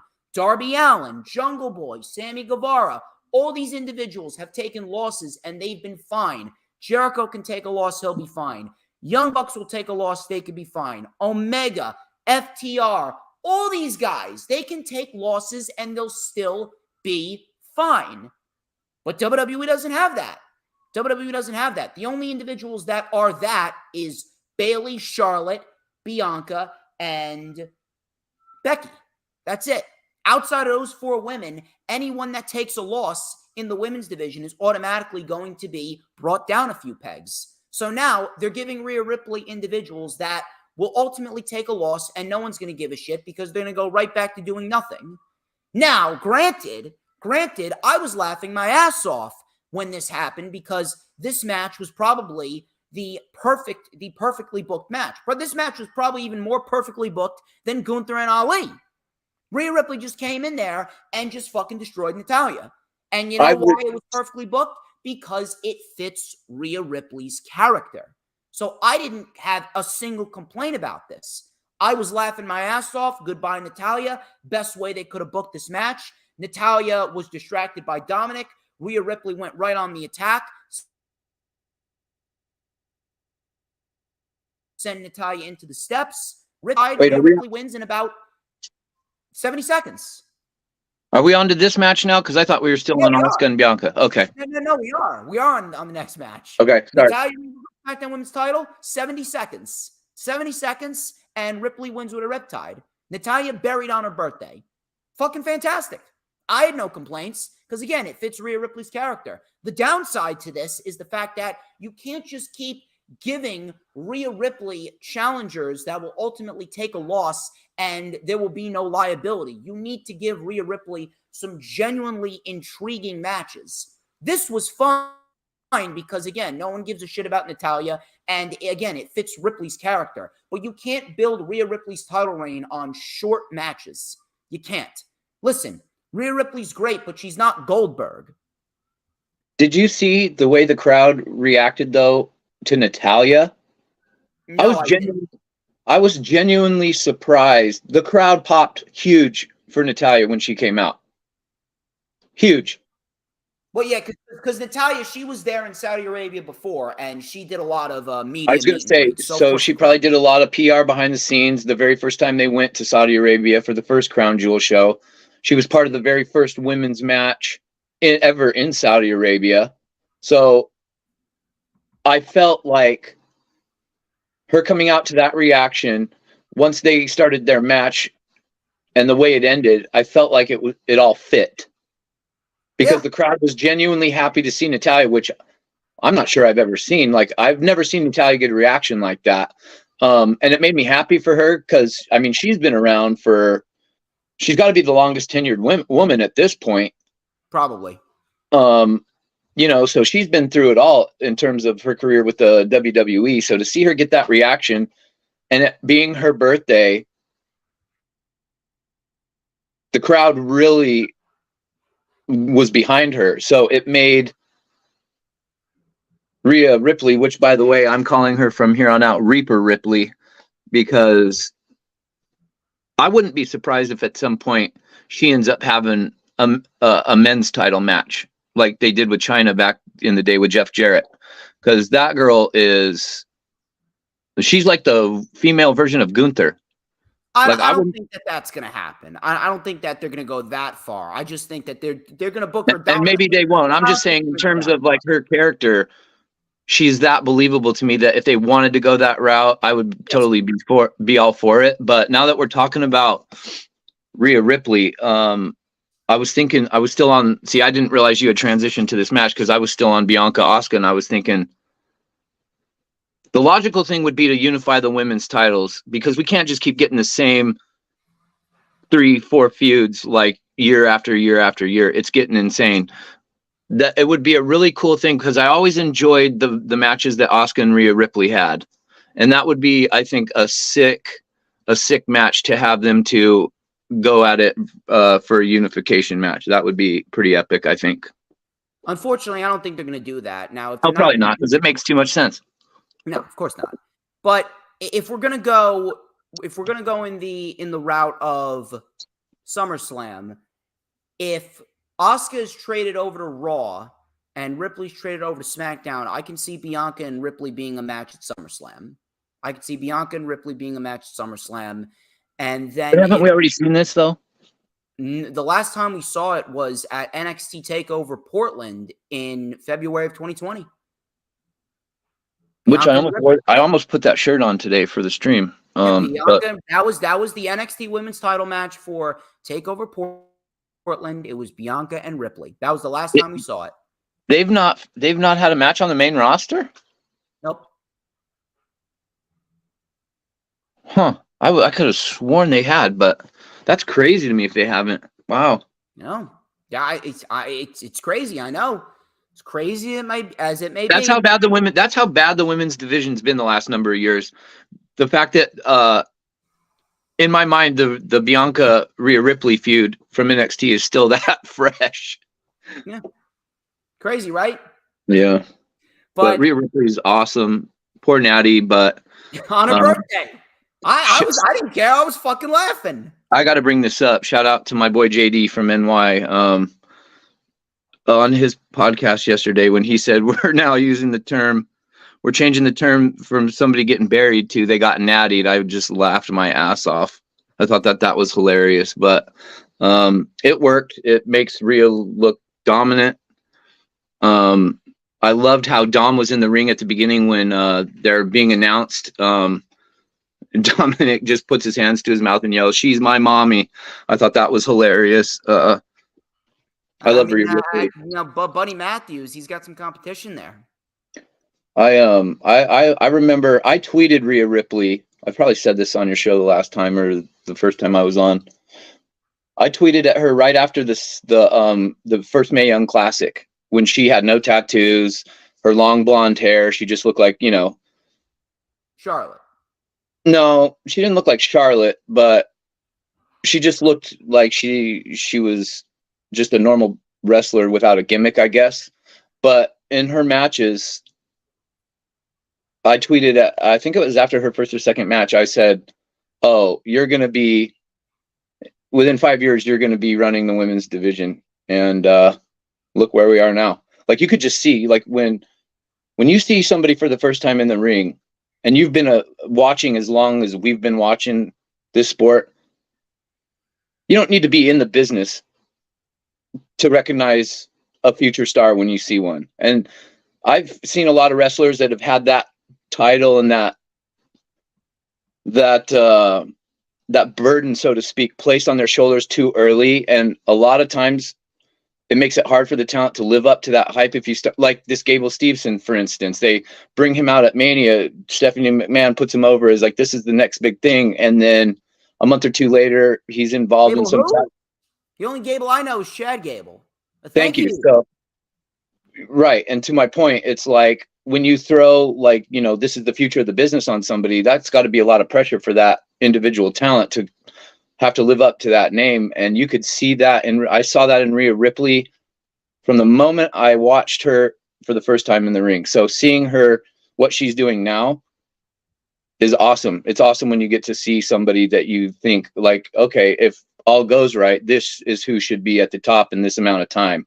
And when you get to see that happen, it's pretty rewarding as a wrestling fan. So I love me some Rhea Ripley for sure.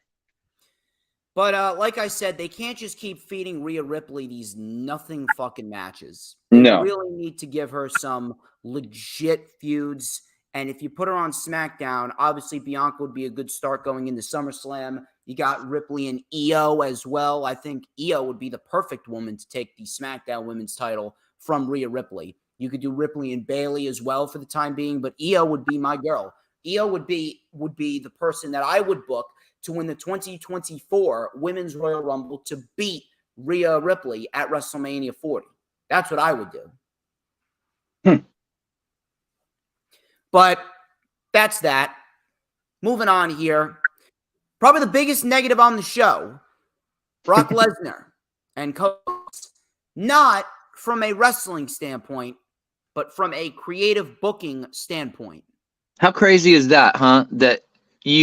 I would have just guessed if I hadn't watched the pay-per-view, I would have guessed that your opinion on the biggest dumpster fire of the night would have been a Natalya match where she gets squashed in 70 seconds. I thought that was great. I know, right? I prefer that match over the Brock Lesnar-Cody match. Again, not because of what happened in the match. The match was pretty much the same match that we saw at Backlash. The problem was that they were putting on something decent at Backlash, and then they just ended it. Didn't even go 10 minutes. That's the problem. How are we supposed to care about a match between two top-tier stars, two big stars, if you don't even have their matches go more than 10 minutes? On a pay-per-view, nonetheless. On a fucking pay-per-view. So, Cody Rhodes, he had this fucking cast on him, which they said was made of titanium. Now, the first fucking thought in my mind was, Cody, just fucking hit him with the cast right out of the gate. It took Cody Rhodes about 100 to 120 seconds to figure out, oh shit, I can hit this guy with the cast. He's backing around. He's backing around. Oh God, I gotta keep this arm away from Brock Lesnar. Oh God, I gotta throw a punch. Oh, I can hit him with my cast. Oh, fuck are you doing? Hit him with the cast in the first 5 seconds. You retard. But when has it ever been? I've never seen a match where it was okay for the cast to be used. They've always. I have. You have? It's always, to me, it's always been a DQ for using a foreign object. Cody himself used that protective face mask when he was in that Phantom of the Opera type of gimmick, and I thought that was awesome. Yeah, true. And then The Undertaker, he fought Brock Lesnar inside Hell in a Cell, and they deemed the cast legal. 2022 was a great Hell in a Cell match. Go watch it back. I thought it was completely goofy that they let him use that as a weapon against Brock Lesnar. It's legal. It's legal. They dubbed the cast legal. Okay. So it took him 120 seconds to figure it out. I can use the cast. So he's trying to play a little cat and mouse. Brock with some shoulder tackles to the midsection, a couple belly-to-belly suplexes. Lesnar was then hit with the cast over and over. Suicide dive by Cody. Then he delivered a couple of axe handles with the cast. And I'm thinking to myself, all right, fine. Now it's getting logical because he's using the fucking cast. So he hit a disaster kick and a Cody cutter, 2 crossroads. Lesnar reversed a 3rd crossroads and locked in the Kimura lock on the broken arm. Now Cody was trying to fight. He was trying to struggle. The crowd was trying to get behind him. Crowd was hyped up for Cody. Cody was this close to the ropes. Cody started to pass out. He then woke up. He did the John Cena pass out, and then he woke up again. Cody Rhodes barely got to the ropes, and that actually got a huge pop out of the Saudi Arabian crowd. Cody was very over here in Saudi Arabia. Lesnar couldn't believe it. Cody went for a 3rd crossroads. Lesnar kicked out. I actually thought Cody was going to win it right there. I'm not even going to bullshit you. I actually thought Cody was going to win it. Lesnar kicked out. Cody went to use the cast again. Lesnar fought back, hit an F5. Cody kicked out. Lesnar was shocked. Kimura lock again. Cody Rhodes passed out, and Lesnar wins the match. And once again, this match didn't even go 10 minutes. I just want to point something out to you. Seth Rollins and AJ Styles, their one match went longer than both of the Cody and Brock matches combined. That right there in itself, that one statistic is pathetic. It's bad enough. It's bad enough that we're getting a feud between two individuals. It's bad enough we're getting a feud between these two individuals, and their matches aren't even surpassing 10 fucking minutes. It's bad enough that we're not even getting a match where we're actually getting a wrestling match instead of a boom, boom, boom, boom, big spot, big spot, big spot. And again, they were putting on something decent at Backlash, and then they just ended it. You would have given them another 6 more minutes, I would have said, hey, it was a very good match. But no, you just ended it, and all that momentum went up in smoke. Bad enough that we haven't gotten one fucking reason, not one single hint, not one single reason as to why Brock Lesnar decided to pick up Cody Rhodes and F5 him into oblivion on the night after WrestleMania 39. No reason, no rhyme, no reason, no explanation, no hint, no clues, nothing. Absolutely nothing. Now you got Cody Rhodes trying to be portrayed like 2017 Roman Reigns, like 2007 John Cena. And then people want to come out with this excuse. Well, you know that the cartoon Marvel-like superhero gimmicks is what's going to sell the merchandise for the kids. You know, these kids, they need a superhero that they can get behind. I'm going to tell you guys something, and I want you guys to get this through your thick fucking skulls. The only time that shit worked was with Hulk Hogan. That was the only time that shit worked. Fired with Cena, it backfired with Roman, and it's going to backfire with Cody Rhodes. And you know how I know it's going to backfire? Look at the year-over-year ratings during the John Cena peak era, during the Roman Reigns peak era. All the ratings year over year for Raw and SmackDown and all of these shows that Roman Reigns was on and John Cena was on when they were top-tier baby faces, they declined. Now, I realize that in the end, ratings may not mean all too much because WWE has essentially manipulated the system as to where they can put legitimately no effort into their weekly shows and they're still going to make money. These Saudi Arabian shows, they don't need to put on a decent show. All they need to do is show up. USA Network, they don't give a shit. USA Network, they know that Monday Night Raw is the highest rated show on USA Network because every other show on USA Network, that blows giraffe cock. So at the end of the day, they don't give a shit. They don't. Same thing with Fox. I don't think they give a shit. But at the end of the day, the interest and intrigue with the company is going to decline. They're pulling in ratings of a 1.6. Meanwhile, 7 months ago, Cody Rhodes wasn't even there. They were pulling in 2 million for Monday Night Raw. What does that tell you? What the fuck does that tell you? So we got no explanation. We got no clues, no rhyme, no reason. We got 2 matches that went under 10 fucking minutes. And now we got Cody Rhodes being booked like fucking Superman. We got Cody Rhodes being booked like a fucking Marvel superhero. And he's pretty much impervious to fucking pain. If this was the match that we were going to get, then you should not have done the broken arm angle. We did not need that shit. That was probably the most unnecessary shit that you could have done. If Cody was put in the Kimura lock with a healthy arm, maybe this would have been a little more believable. That would have been a little more believable, and maybe the match wouldn't have looked stupid. But at the end of the day, they did this broken arm angle, and we all know Cody's arm is not broken, but if they're telling us it's broken, he's going into this fucking match with Brock Lesnar, fucking greatest combat athlete in the history of our sport, and he's surviving, 4 minutes out of a 9-minute match in this fucking Kimura lock? But you're telling me that we need to believe that shit. I am telling you right now, this shit keeps up, Cody will be booed by SummerSlam.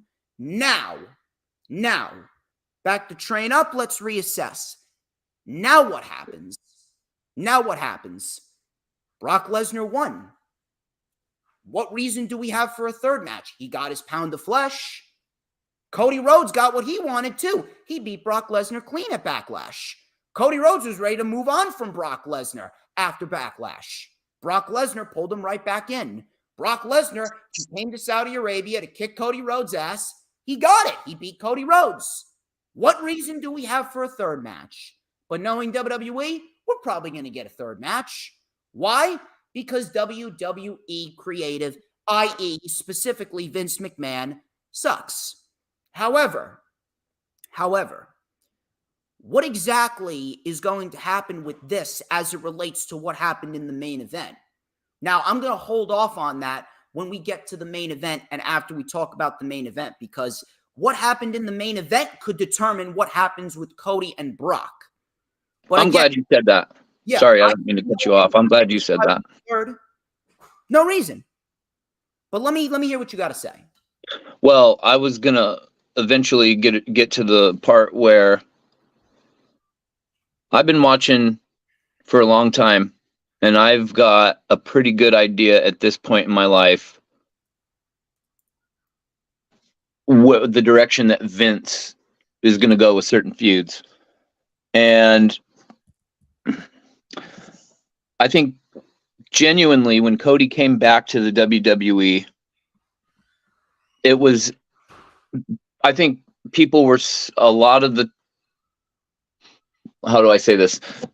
Everybody seemed to be pretty on board with that. I think a lot of the reason was the shock and awe factor of like, wait, what? He's leaving AEW to go back to the company that was jobbing him out basically and would never ever give him a chance to run with the title, and be a prominent top guy. He was always mid-card. So when he came back, I think it was so surprising to people and everybody was just like, wow. I hate everything about this, what they're doing, because I said at Hell in a Cell, when he had the torn pec and he wrestled Seth Rollins, I said, nothing is going to change.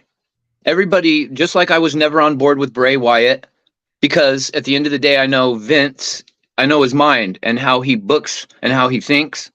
And I always saw Bray Wyatt not as Bray Wyatt the individual. I looked at Bray Wyatt and his wrestling character from the standpoint of who he is the son of. Vince never saw Bray Wyatt as an individual, as Bray Wyatt the persona, the wrestler. I think Vince booked Bray Wyatt looking at him through the lens of he's just IRS's son. IRS was always, he was jobber to the stars back in the day. So, I mean, yeah, he had a good title run with $1 Million Man and stuff when they were Money Inc. But anytime that guy was in a singles match, unless it was like on Saturday Superstars and he was fighting, dude from the local Legion club that you'd never heard of before, he wasn't winning a goddamn match. So I feel like the same thing is happening with Cody Rhodes. And at the Royal Rumble, I specifically said by SummerSlam, the entire fan base is going to be booing Cody Rhodes. They're going to be bored of him because Vince is going to book him mediocre. And this seems to be just kind of playing out in front of our eyes. And so because we're just getting this Brock Lesnar domination over Cody Rhodes all the time, except for, what happened at Backlash. It's literally turned my opinion on Cody Rhodes. Like, I just want to see, now I'm looking at this feud kind of like it's a early 90s, late 80s WWF kind of match where the big, bulky, muscle-bound, the guy that looks like the WWF action figure is going to town on the local enhancement talent. So I just want Brock Lesnar if they're going to keep doing this, I just want to see Brock Lesnar just come out and just destroy Cody Rhodes on a weekly basis. And not because I don't like Cody. It's so nonsensical. Like the whole broken arm thing. and then you're gonna. Why did they even do that if this was gonna be the match that we were gonna get? Why? How come every other injury that's been part of a storyline, they're always, you don't get medically cleared with a broken arm to fight the Tyrannosaurus Rex of the company? That right there completely turned me off. So then you see on SmackDown, was it, or Raw? I don't remember the clips I saw of Brock Lesnar putting him in the Kimura after he smashed his arm up backstage. It was Raw. And then I'm like, and then Triple H is sitting there going, you've got a broken arm. You can't wrestle. Cody Rhodes was, no, I'm going to do this. I'm going to do this. So then Triple H is just like, okay, buddy. Wait, you're going to give him the okay, buddy? Well, anybody else that's ever been injured has never been medically cleared to go. Why are you allowing Cody to get in there? Then they give him the titanium cast. The utter stupidity. It's and unbelievable. Then just if you've ever had a broken bone, I broke my hand when I was a teenager, and there ain't no way in hell, even with a cast on, I don't care what you make the cast out of. If you broke your bone, if you broke your arm last week, and you go to hit a guy with your casted arm, you're not going to just repeatedly be able to withstand that pain doing that over and over and over again. So Cody using that as a weapon over and over was unbelievable. Him getting put in the Kimura on his broken arm and not tapping out was absolutely ludicrous. It was just all over the top. And that's funny that you were referring to him as Superman, and just, you know, this is semantics or whatever, but Superman's DC, not Marvel, by the way. I just thought I should throw that at you, but well, whatever. Fucking Superman, I'm DC, just, fucking I know Iron what you meant. Man, Marvel. Iron I Man, was thinking, Marvel, right? Captain America. We call him Captain Cody. America, Yeah, Iron Man, the fucking Hulk. Whatever, dude. Shit He's Captain- blows dick. he's Captain Cody. They're booking him like Captain Cody, and it's nauseating. Yeah, And you're right. By SummerSlam, you know, all we fucking need is him coming out to the fucking Marvel theme song. I wonder if I get copyrighted because of that. But no. at the end, But yeah, you're right. SummerSlam, he's going to be getting booed out of the building here before long. They keep doing this. There's only one way that this needs to be done. Because here's the thing: if it was me, fuck this feud. I'm done with it. There's no reason to continue it. Cody got what he wanted. He beat Brock.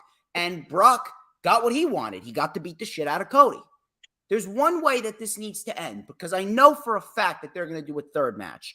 But if we're going to do a third match, then we're going to have to get this done in a manner that moves its way around what happened in the main event. And we're going to talk about what happened in the main event. But and really quickly before you get on to the main event, I was glad that you had brought that up, because where I was going with it, and I'll probably allude more to back to this match once we get to the main event, but I see where this is all going, and I haven't heard anybody talk about this, and I'm not saying I'm right. I just feel like, if I know Vince, I just feel like this is we're headed to another Brock Lesnar Roman Reigns deal. That's where I think this is going. Fuck that. No, they can't be. It can't be, because Brock can't challenge for the title as long as Roman holds it. He can't? He can't. That was in the stipulation with SummerSlam. Oh. I pay attention, man. I have a mind of Albert Einstein. Yeah, man. Don't have children. No, I want a family. I'm gonna name my kid DJ Storms Jr. Hey, that's all great. I'm just saying your mental faculties start to diminish once kids come into play. You start forgetting what you watch on TV on a weekly basis. Dude, I lost my mind years ago, and I've never been happier. But the two things I will say. Number one, you know what I find fucking funny? Brandy Rhodes, she quote tweeted WWE's tweet like 2 days ago, during the Crown Jewel, Night of Champions press conference, when Cody Rhodes was being greeted by the fans and they were singing his theme song. Yeah. And he tweeted something along the lines of, well, people say that he shouldn't have left and he was better where he was. You know, how could people say that? My God, does she look like a bimbo after last night's show? Yeah, I'm really sure, Cody Rhodes looking like 2007 John Cena with a broken fucking arm, surviving for 4 minutes in the fucking Kimura lock. Yeah, I'm pretty sure that is such a great outlook. Trust me when I tell you this, Brandy. Cody Rhodes is going to be right back in the same boat that he was when he was in AEW within 3 months. I have a question for you. Yeah. Do you think it would have been, because the whole broken arm thing in general just made the whole thing outlandish and unbelievable, right? Worse. So if you're in that match and you're still doing the broken arm angle, in my opinion, and I just want to get your take on this, wouldn't it have done less damage to Cody having his broken arm put in the Kimura and tapping immediately? Because obviously you're like, well, yeah, no, okay, that makes sense. Like, he tapped out. Anybody would have tapped out. They got a broken arm. Okay. Both of them, would have looked terrible. Both of them would have made him look terrible. Because if Cody taps out immediately, well, then why'd you even take the fucking match to begin with? Yeah, true. I mean, it was all stupid. It was all so stupid. And I don't like using that word a lot, but I just feel like, I don't know, it would have done less damage to Cody, I think, if he would have tapped quicker than sitting in that Kimura for so long, not tapping out. The match went 9 minutes and he was in the Kimura lock for half the fucking match. Are you serious? Is that like legit? The match went about 9 minutes and 40 seconds. You can time how long he was in the Kimura.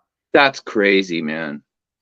And the second thing I want to say, minus Road Dogg, because Road Dogg is a fucking company shill, and Bully Ray, I said this all the time, those two individuals, they bounce on the WWE cock like a whore on a Friday night. And I say this all the time, that they are legit diseases to the IWC. But outside of those two individuals, every single individual in the community is saying the same thing that I said on the Rewind for WrestleMania. Cody should have won. If this was for the world title, then this feud would make a hell of a lot more sense. Now, it would have been boring, repetitive, and it would have been just tiresome, because how many times have we seen that with Brock Lesnar? But at least it would have made sense. Roman won last year at SummerSlam. Brock can't challenge Roman for the world titles, but he can challenge Cody Rhodes for the world titles. Then he would have every reason to F5 Cody Rhodes into oblivion. But no. Moving on. Main event. Solo Sikoa and Roman Reigns versus Kevin Owens, Sami Zayn, Undisputed Tag Team Championships. Shouldn't have closed the show, but I will say this. The ending of that match. Now, the match overall was great. Match overall was excellent. But that closing shot, they tried to give you every reason why it should have main evented the show, and I appreciate that effort, but I still would have put Rollins and AJ in the main event. Now, a couple things I want to say before we get into the specifics. Number one, I am beyond happy, and I couldn't be more happy for Kevin Owens and Sami Zayn. These two were glorified fucking enhancement talents under the Vince McMahon administration. Now, Vince McMahon clearly is still running the show, but at the end of the day, I wouldn't be shocked at all if Triple H is protecting Kevin Owens and Sami Zayn throughout this whole Vince McMahon endeavor, Ari Emanuel ordeal. I would not be shocked if Triple H is the one protecting KO and Sami, because Kevin Owens and Sami Zayn, they have both been involved in 3 pay-per-view main events since the start of 2023. This has been their year. And I could not be more happier for the both of them, because if there's 2 guys that absolutely deserve it, it's them two, because they took all of WWE's shit. They took all of WWE's shit and they took it. They didn't bitch. They didn't moan. They didn't complain.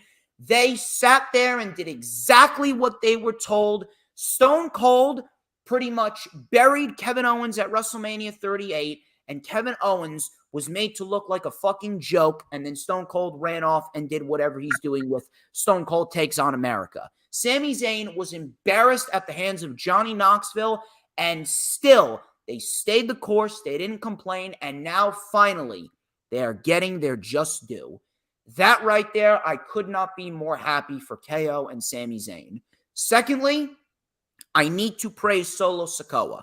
Solo Sikoa has been put forth in trial after trial after trial after trial, and he has passed every single test. He has survived every single trial. He has made himself into an absolute fucking stud, and he has passed the test with flying colors every single time. He's actually been booked better now than he was in NXT.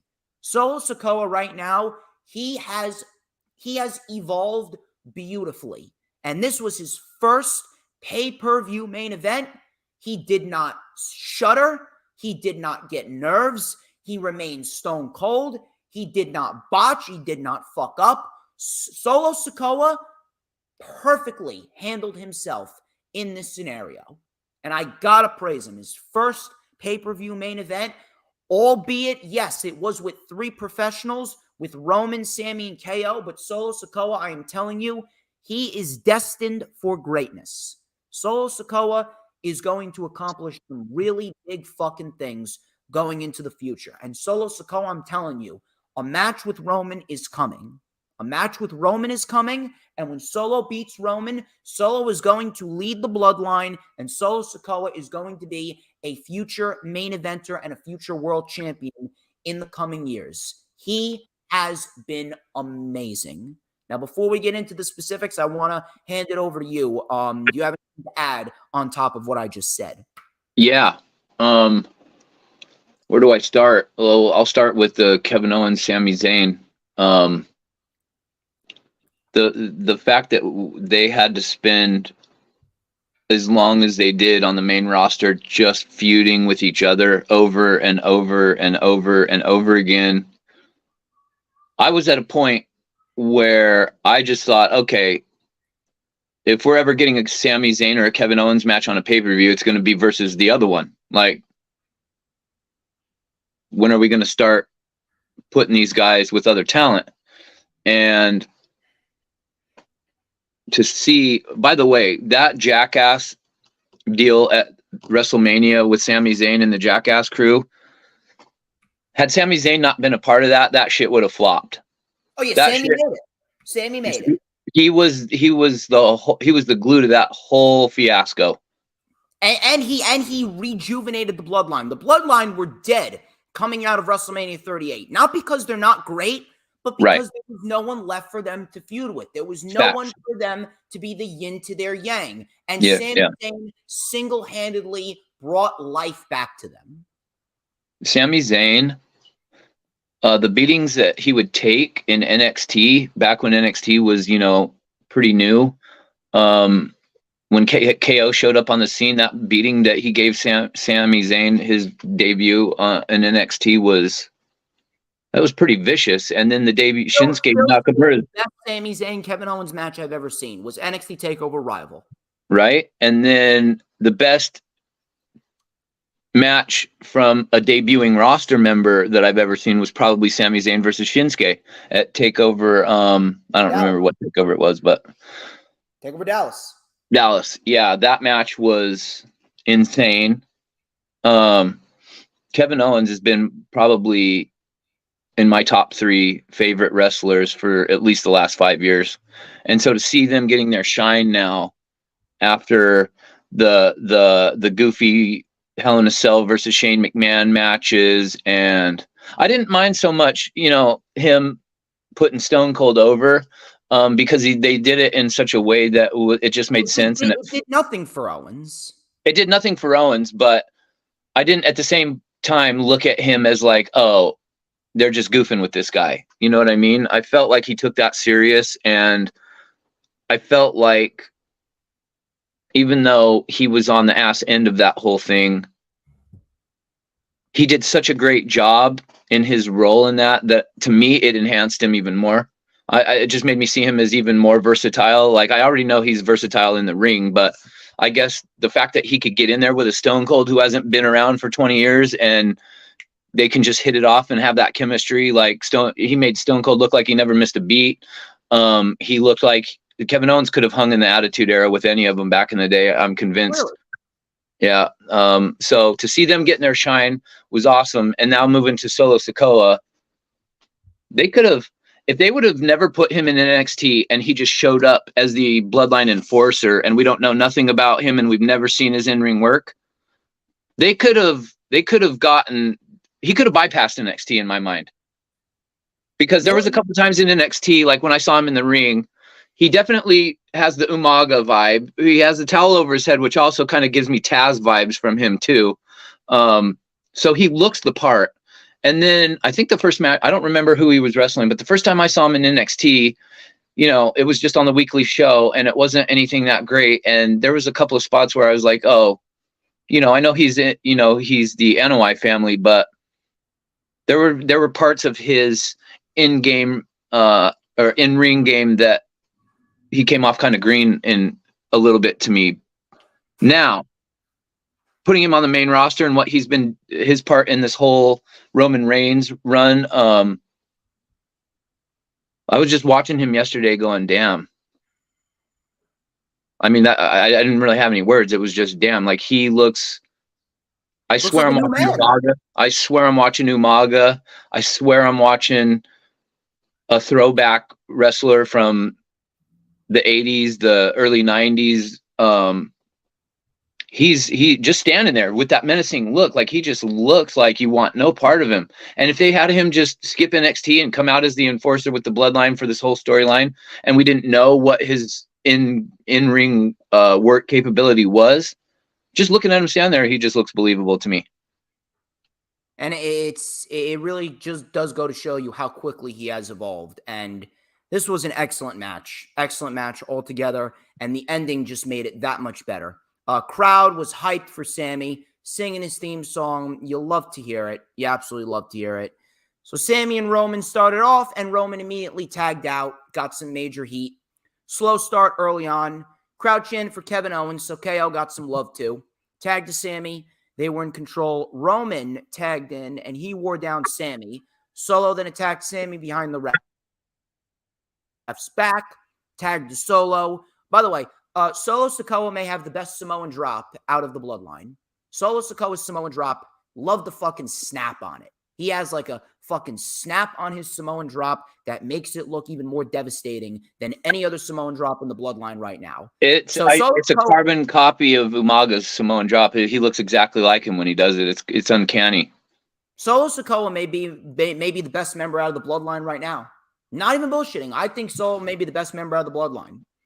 But from there, Sammy was trying to mount the comeback. Solo stopped that flurry.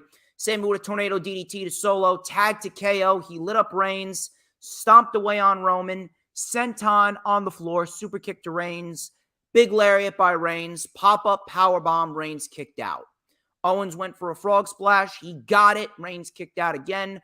Solo then bounced Owens off the ropes. Reigns with a Superman punch. Owens kicked out. Stunner by Owens. Roman bounced off the ropes into a spear. Owens turned inside out. Owens is a phenomenal seller, by the way. Owens turned inside out. Both men are down.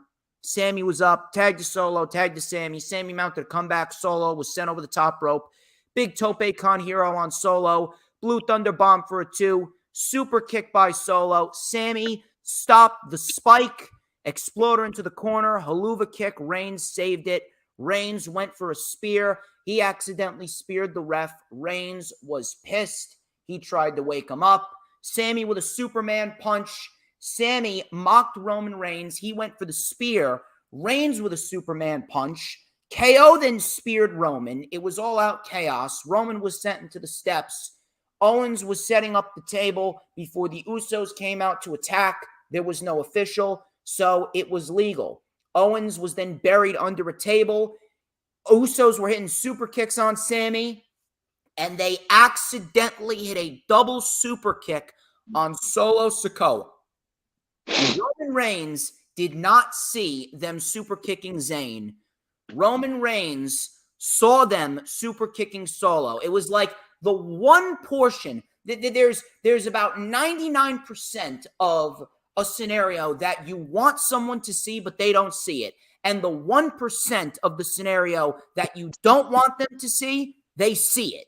Roman Reigns sees them accidentally super kicking Solo, And Paul Heyman, I got to shout out Paul Heyman. Paul Heyman has this face. He's got this face on like, what the fuck is going on? What the fuck did they just do?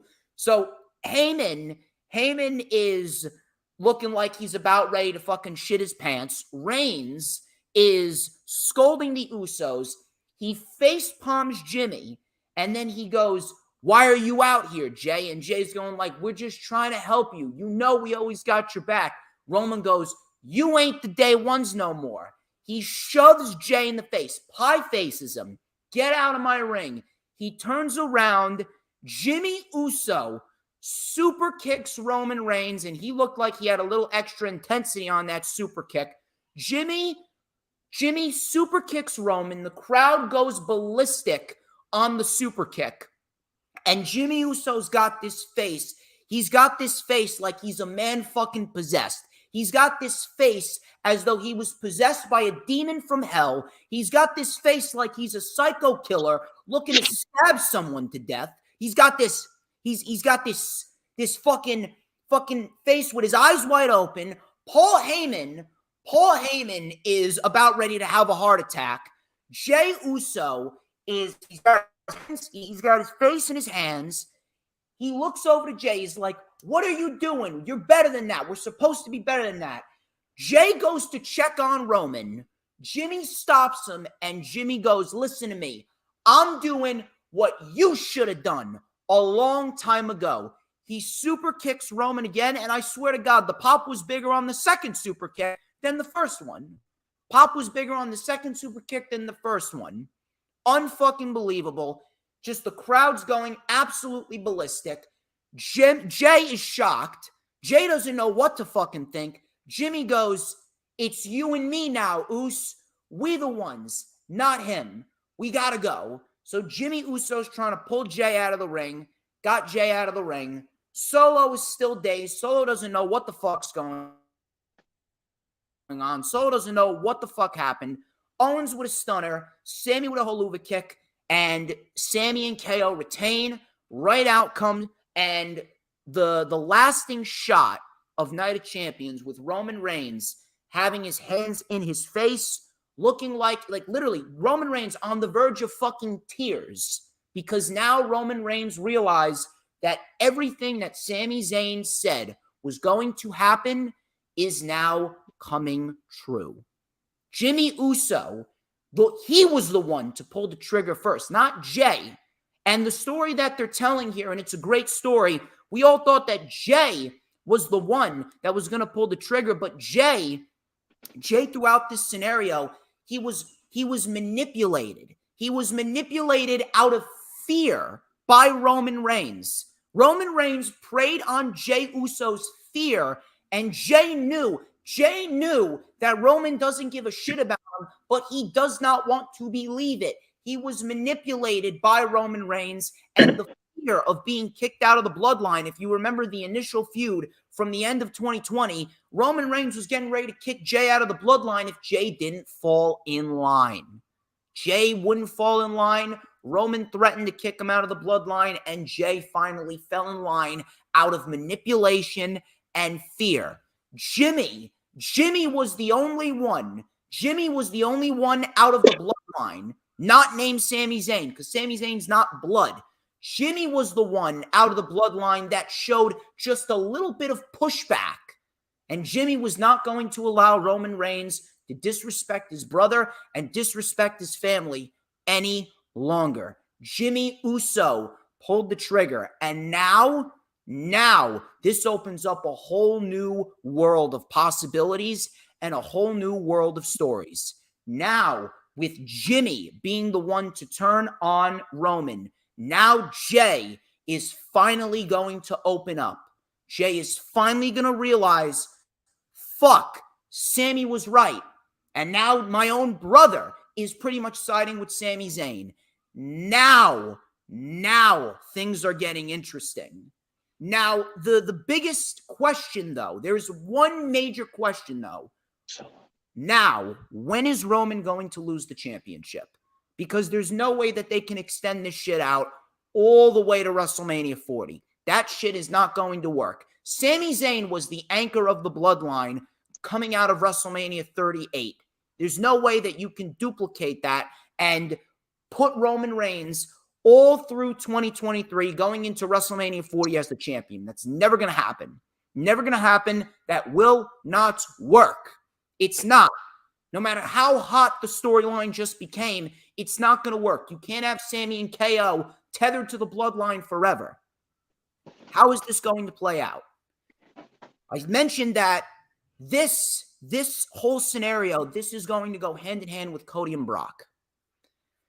The best route for them to go, and I really do hope that they go this route, the best route for them to go, and this is a route that could satisfy everyone.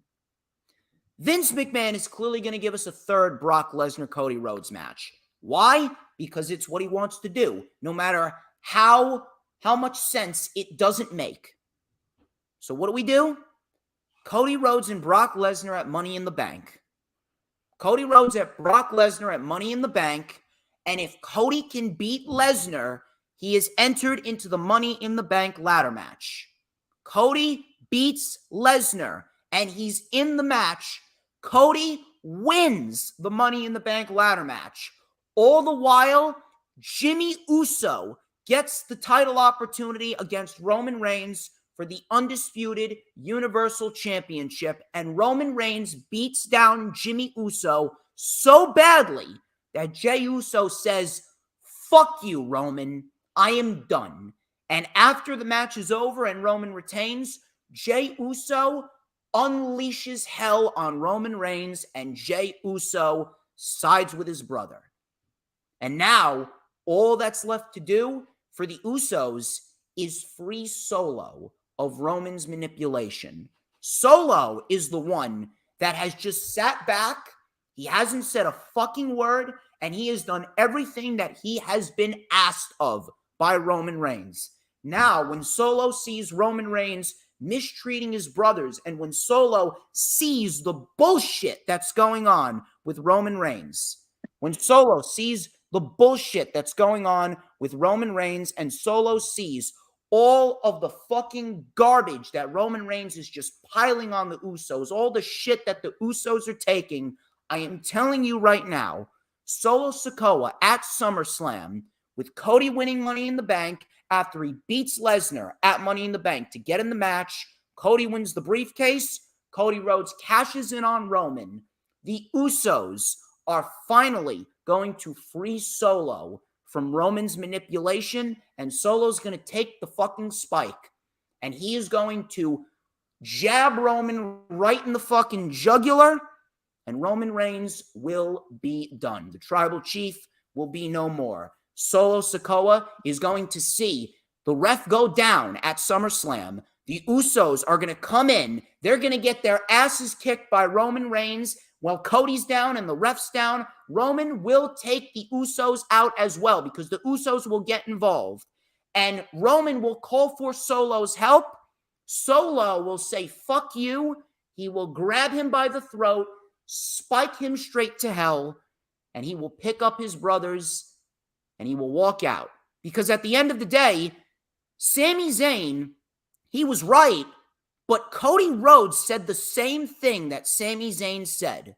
And there's no way that they're going to be able to keep this shit hot going into WrestleMania. The best route is for Cody to win Money in the Bank after he beats Lesnar at Money in the Bank to get in the match. Roman beats Jimmy at Money in the Bank. Jey turns on Roman. You got Jey, you got Jimmy, and then you got SummerSlam. Solo Sikoa is the final individual to spike Roman into the grave.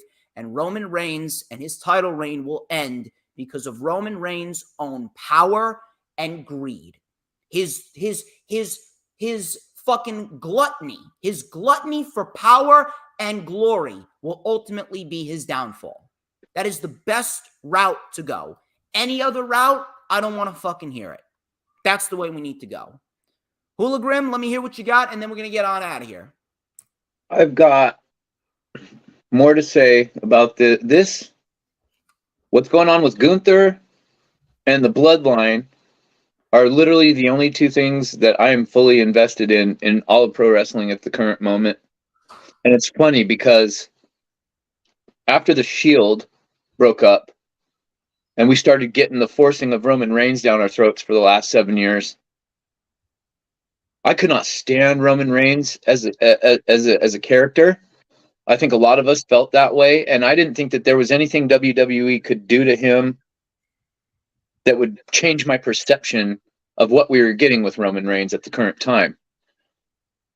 And then this whole pandemic thing, I was thinking during the pandemic, this whole bloodline scenario, it just seems to get better. It's like when you cook, I can't think of a specific dish, but it's like when you make, there are certain dishes that when you cook them and if you have them left over, they taste better the next day because they've sat there in the fridge and let, the ingredients all kind of get stronger and melt and mesh together. This storyline has gotten better with age as it keeps going. And I hear what you're saying about, from the bloodline viewpoint, how you were booking it makes total sense.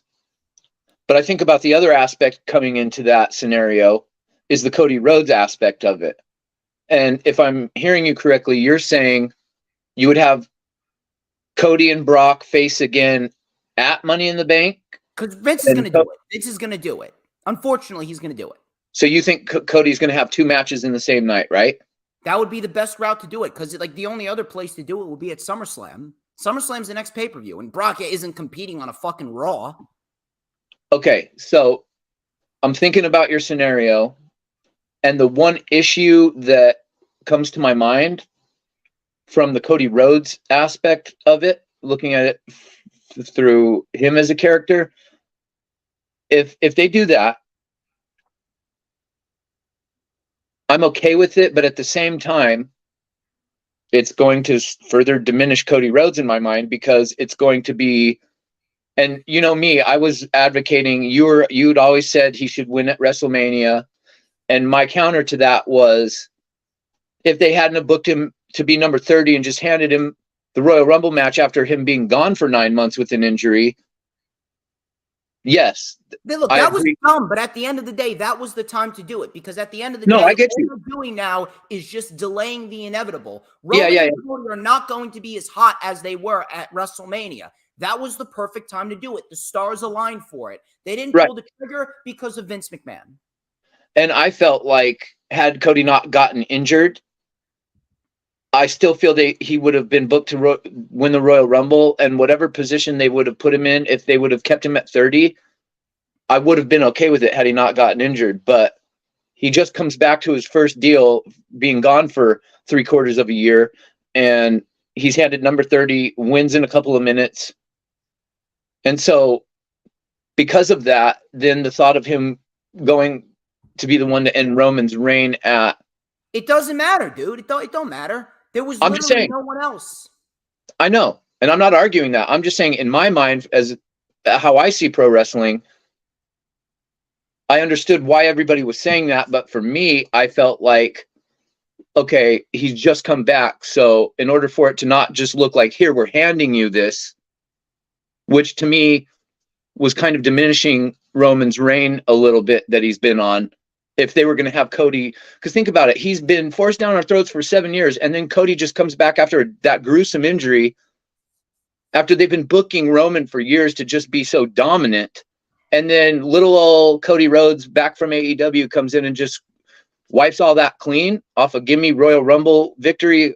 Did not sit well with me, but I understand why you're... I said this, I'll say it again. Roman Reigns was all the adversity that Cody Rhodes needed. There's nothing, and I mean nothing, that could attribute or equal what Roman Reigns is. He's the most dominant champion of the modern era. Just standing across the ring from him is a struggle in its own right. And I'm not disagreeing with you. That was my mindset at the time. So now I'm thinking about how this is all going to play out, and I feel like if you're correct and we get this Cody Rhodes twice at Money in the Bank, and he wins the Money in the Bank ladder match, for my money, in my mind, it's going to make me further not really care what they're doing with Cody Rhodes, because it's going to be like, here's another hand me back to Roman Reigns. And that's my only gripe with your scenario. From the bloodline standpoint, all of that makes total sense, and I would do that. So if you mix Cody Rhodes and the bloodline together, and you mix that storyline together, I am telling you, it is going to work out a hell of a lot better with the bloodline pretty much backing Cody Rhodes. Not really backing Cody Rhodes, because, you know, Cody Rhodes and the bloodline, they don't have anything to do with one another. But in a sense, they're going to be on the same side, but they're working separately. Yeah, it's not so much that they're helping Cody Rhodes, but they're going to do what they can in their power to give the fuck you back to Roman for all the abuse that they endured over the years. They're giving Roman his comeuppance. That's yeah. His comeuppance. So that whole scenario I'm good with, if that's how it plays out. I know Cole, I think it was on commentary yesterday, briefly mentioned the fact about, because I was trying to think, have they ever mentioned the fact that Solo, because sometimes WWE doesn't like to make mention that a wrestler is related to a previous talent or family. And I couldn't remember if they had ever mentioned that Solo was the Usos' brother, but then Cole did make them.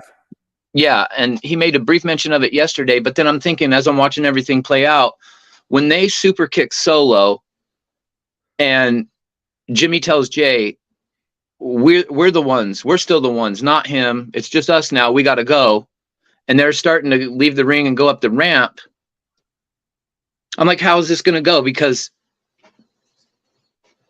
just because they're twin brothers, like, you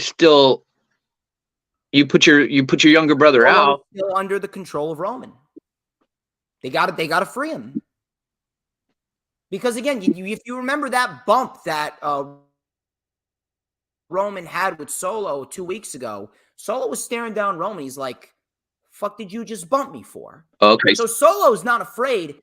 Solo's not afraid to bounce back. He's just never had a reason to. And he's done everything that he's been asked for. It makes me wonder if he's going to be angry with his brothers and they're going to treat it like Solo.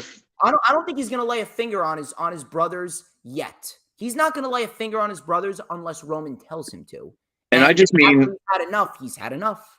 Like, we're going to, whatever we see next from the bloodline following yesterday, whatever promo happens, I'm just wondering if they're going to allude to Solo being upset with his brothers, or I just didn't understand why they would leave one of their brothers in the ring and not try to be like, look, that was an accident. We totally, but I want to say this, as good as the Usos are, as great as Solo is, and we always praise them, for as much as I loathed Roman Reigns, I have to talk about him for a second, because I noticed a lot of little things he was doing yesterday that I've never really picked up on from him before in matches. And it told me a lot about how far he's come from when he first started getting booked outside of the Shield gimmick until now. Anytime I saw him, anytime I heard his music, it was cringe. I didn't care. And yesterday, at one point, Sami Zayn's got that, I don't know what the technical term that the Arabic people call that robe that he was wearing or whatnot, but he comes to the ring, he's standing up on the ropes, the whole crowd's chanting his theme song, and Roman Reigns is just kind of outside by the announcer's table, and he's just kind of like looking back at him, and he's got this chuckle, like he had the look on his face like, what a joke this guy is, right? And I thought that was a great facial expression. Then Sami Zayn at one point talks to the crowd in Arabic because he's Syrian, so that was a surprise. And they cut to Roman's face, and when Sami's talking in Arabic, you see Roman Reigns get this look of confusion, like, what? I read his mouth, and he said, what the fuck is this guy talking about? And I thought that was another great just a little thing in Roman Reigns' progression that he was not good at or hadn't learned to do in the beginning of us being forced to deal with this guy winning every WrestleMania for the last 5 years. He did a lot of little things with his face, with his reactions to things that really actually impressed me more than anything he could do physically in the ring in a match. So that was really I don't know, just all them little things that have been playing into this whole scenario has really got me. Vince has really tapped into my growing up as a kid watching the WWF days, back to when guys are just all big and bulky and just like, you know, action figure type. I'm all for the and obviously back to your point with the women's match about updating the record books. Clearly, obviously, we know why they didn't go with Cody at WrestleMania. It was so they could give Roman his 1,000-day reign, right? Stupid.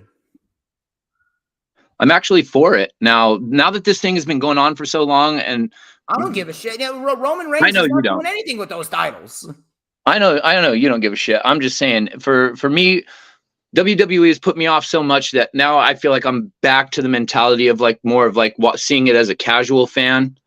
So I just want to see the prototypical wrestler, you know, dominate and destroy, whether it's Gunther, Brock Lesnar, Roman Reigns. I'm like, if we're going to be forced to view these guys a specific way, I'm just going to start watching them in that way, if that makes sense. At the end of the day, like that, what I told you, that's the best possible scenario that they could go with. And I'm for it. That would ultimately solve everyone's problems. The best thing that we can hope for is the fact that, you know, they get Cody back on the right track and start booking him like a normal fucking human being, because what they're doing right now is fucking awful. I'm going to ask you this. Do you still think that Cody is going to be the one to end Roman's run? He's going to have to. Yeah, I ultimately think so. Yeah, he has to. Other than that, I don't think he's ever losing those titles. The only way that he's going to lose those titles is if he gives them up and goes to Hollywood. There's no one else. Nope. It's Cody or bust. There's nobody else. So let's just play a hypothetical. Let's say Roman doesn't lose the titles at SummerSlam and this thing still drags out, whether it's still with the Bloodline and the Usos or they have him go to something else. That might not be a far-fetched idea. I could actually see them letting Roman have the belts until he just walks away. Because think about it, even when he does lose, let's say he loses at SummerSlam, he's had that run for longer than anyone's had it in the modern era. So what the fuck do they do with Roman Reigns after he loses? Anything after talent. After he loses, he could put over some talent. He can help put over Drew McIntyre, give McIntyre a little rub. If McIntyre stays, that is. He could put over someone else. Maybe there's only one other thing that I would love to see. Roman Reigns, he can help put over a couple more people, maybe a Drew McIntyre, maybe a Styles if they want to dabble in that. Because at the end of the day, Roman Reigns is still the tribal chief, no matter if he has a belt or not. Are you going to argue with Roman Reigns after the run that he's had, whether or not he's a champion? Are you going to fucking argue with him being the tribal chief? I'm not. I'm certainly not. Roman Reigns can do whatever the fuck he wants after this run.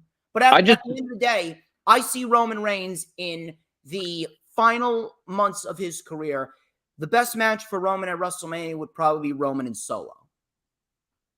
I just feel like I'll never not see Roman as a champion. I just feel like because of this run, how long and extended it's been, how epic this Bloodline storyline has been in terms of a long-term creative booking standpoint, which we don't rarely get hardly at all these days anymore. When that ends, we don't really have another storyline that's booked as long as this one's been booked, that's got everybody truly invested in it. So that's the fault. And I know that, but I'm just saying, like, when Roman loses, anything after that is going to look inferior to him. Like, what's he going to do? Go back down the card? I mean, I guess Roman Reigns elevates anyone. Maybe Roman Reigns could hold the fucking United States title, and it will be the most important thing on the show. Because that's what Roman Reigns has been presented like. Roman Reigns is bulletproof. He is at Undertaker levels. No, and I get that, but what I'm trying to get you to see is, from the Roman Reigns standpoint, to be a dominant, like, you can't just be a dominant champion for and not Michael Cole said the last time he was pinned was like December of 2019. So like almost 4 years ago, 3.5 years ago. So when he loses, whatever he does after that, it's going to be like, I mean, what are you going to be in like the United States title run? Maybe he goes into like over some other talent in non-title matches to help transfer some of that star power because he's going to be on his way out. And again, like I said, he is at John Cena, Triple H, Undertaker levels where no matter what he does, he could lose his next 20 matches and he will still be Roman Reigns. He can. He's bulletproof. Roman Reigns is impenetrable. He's like a diamond. Cannot be broken. It's just not going to be anything people are going to want to see or get behind. It's going to be back to the whole, more Roman Reigns shit again. You know what I mean? Because the storyline has been so epic. It's only going to be that way if they do not put effort into the storyline. That's it. And again, that's not his fault. That's WWE's fault. But maybe they go with Gunther versus Roman. That you can see going into SummerSlam. Who does Roman fight before we get out of here? Who does Roman fight at SummerSlam? God damn. For my money, what I would like to have happen, which is not going to, but I'd like to see Gunther versus Roman. I don't know how that's going to happen when Gunther's the IC champion, but we're going to have to wait and see. And maybe this happens after Roman loses his title. Yes, Roman and Gunther. You know what you could do? You could do Roman and Gunther in a non-title feud after Gunther loses his title en route to Gunther winning the 2024 Men's Royal Rumble. Who would look more credible in that Rumble than Gunther after beating Roman? Because it's going to have to happen. And maybe at some point next year we get a Gunther versus Roman for the new World Heavyweight title. I'd like to see that. There you go. A lot of good scenarios. But ladies and gentlemen, that wraps up this edition of The Rewind. Went almost 3 hours, if you could believe that. I'd like to thank each and every single one of you for watching. Thank you very much to HooliGrim. We had a great conversation, as we usually do. Thank you for taking. Thank you, sir. We got plenty more good content coming to you guys. Rewind for Double or Nothing tomorrow. Rewind for NXT Battleground on Thursday. Thank you very much to Sarah Hapkin, Dee, Raphael, and plenty more. You guys have been awesome. Till next time, he's HooliGrim. I'm DJ Storms. This has been The Rewind. Going outside to touch grass.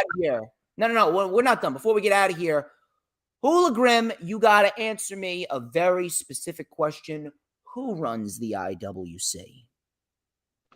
That would be DJ motherfucking Storms, baby. Right, baby. Who but DJ motherfucking Storms? And don't you forget it. 'Cause we want retribution. Oh yeah, we want retribution. Oh yeah, we want retribution.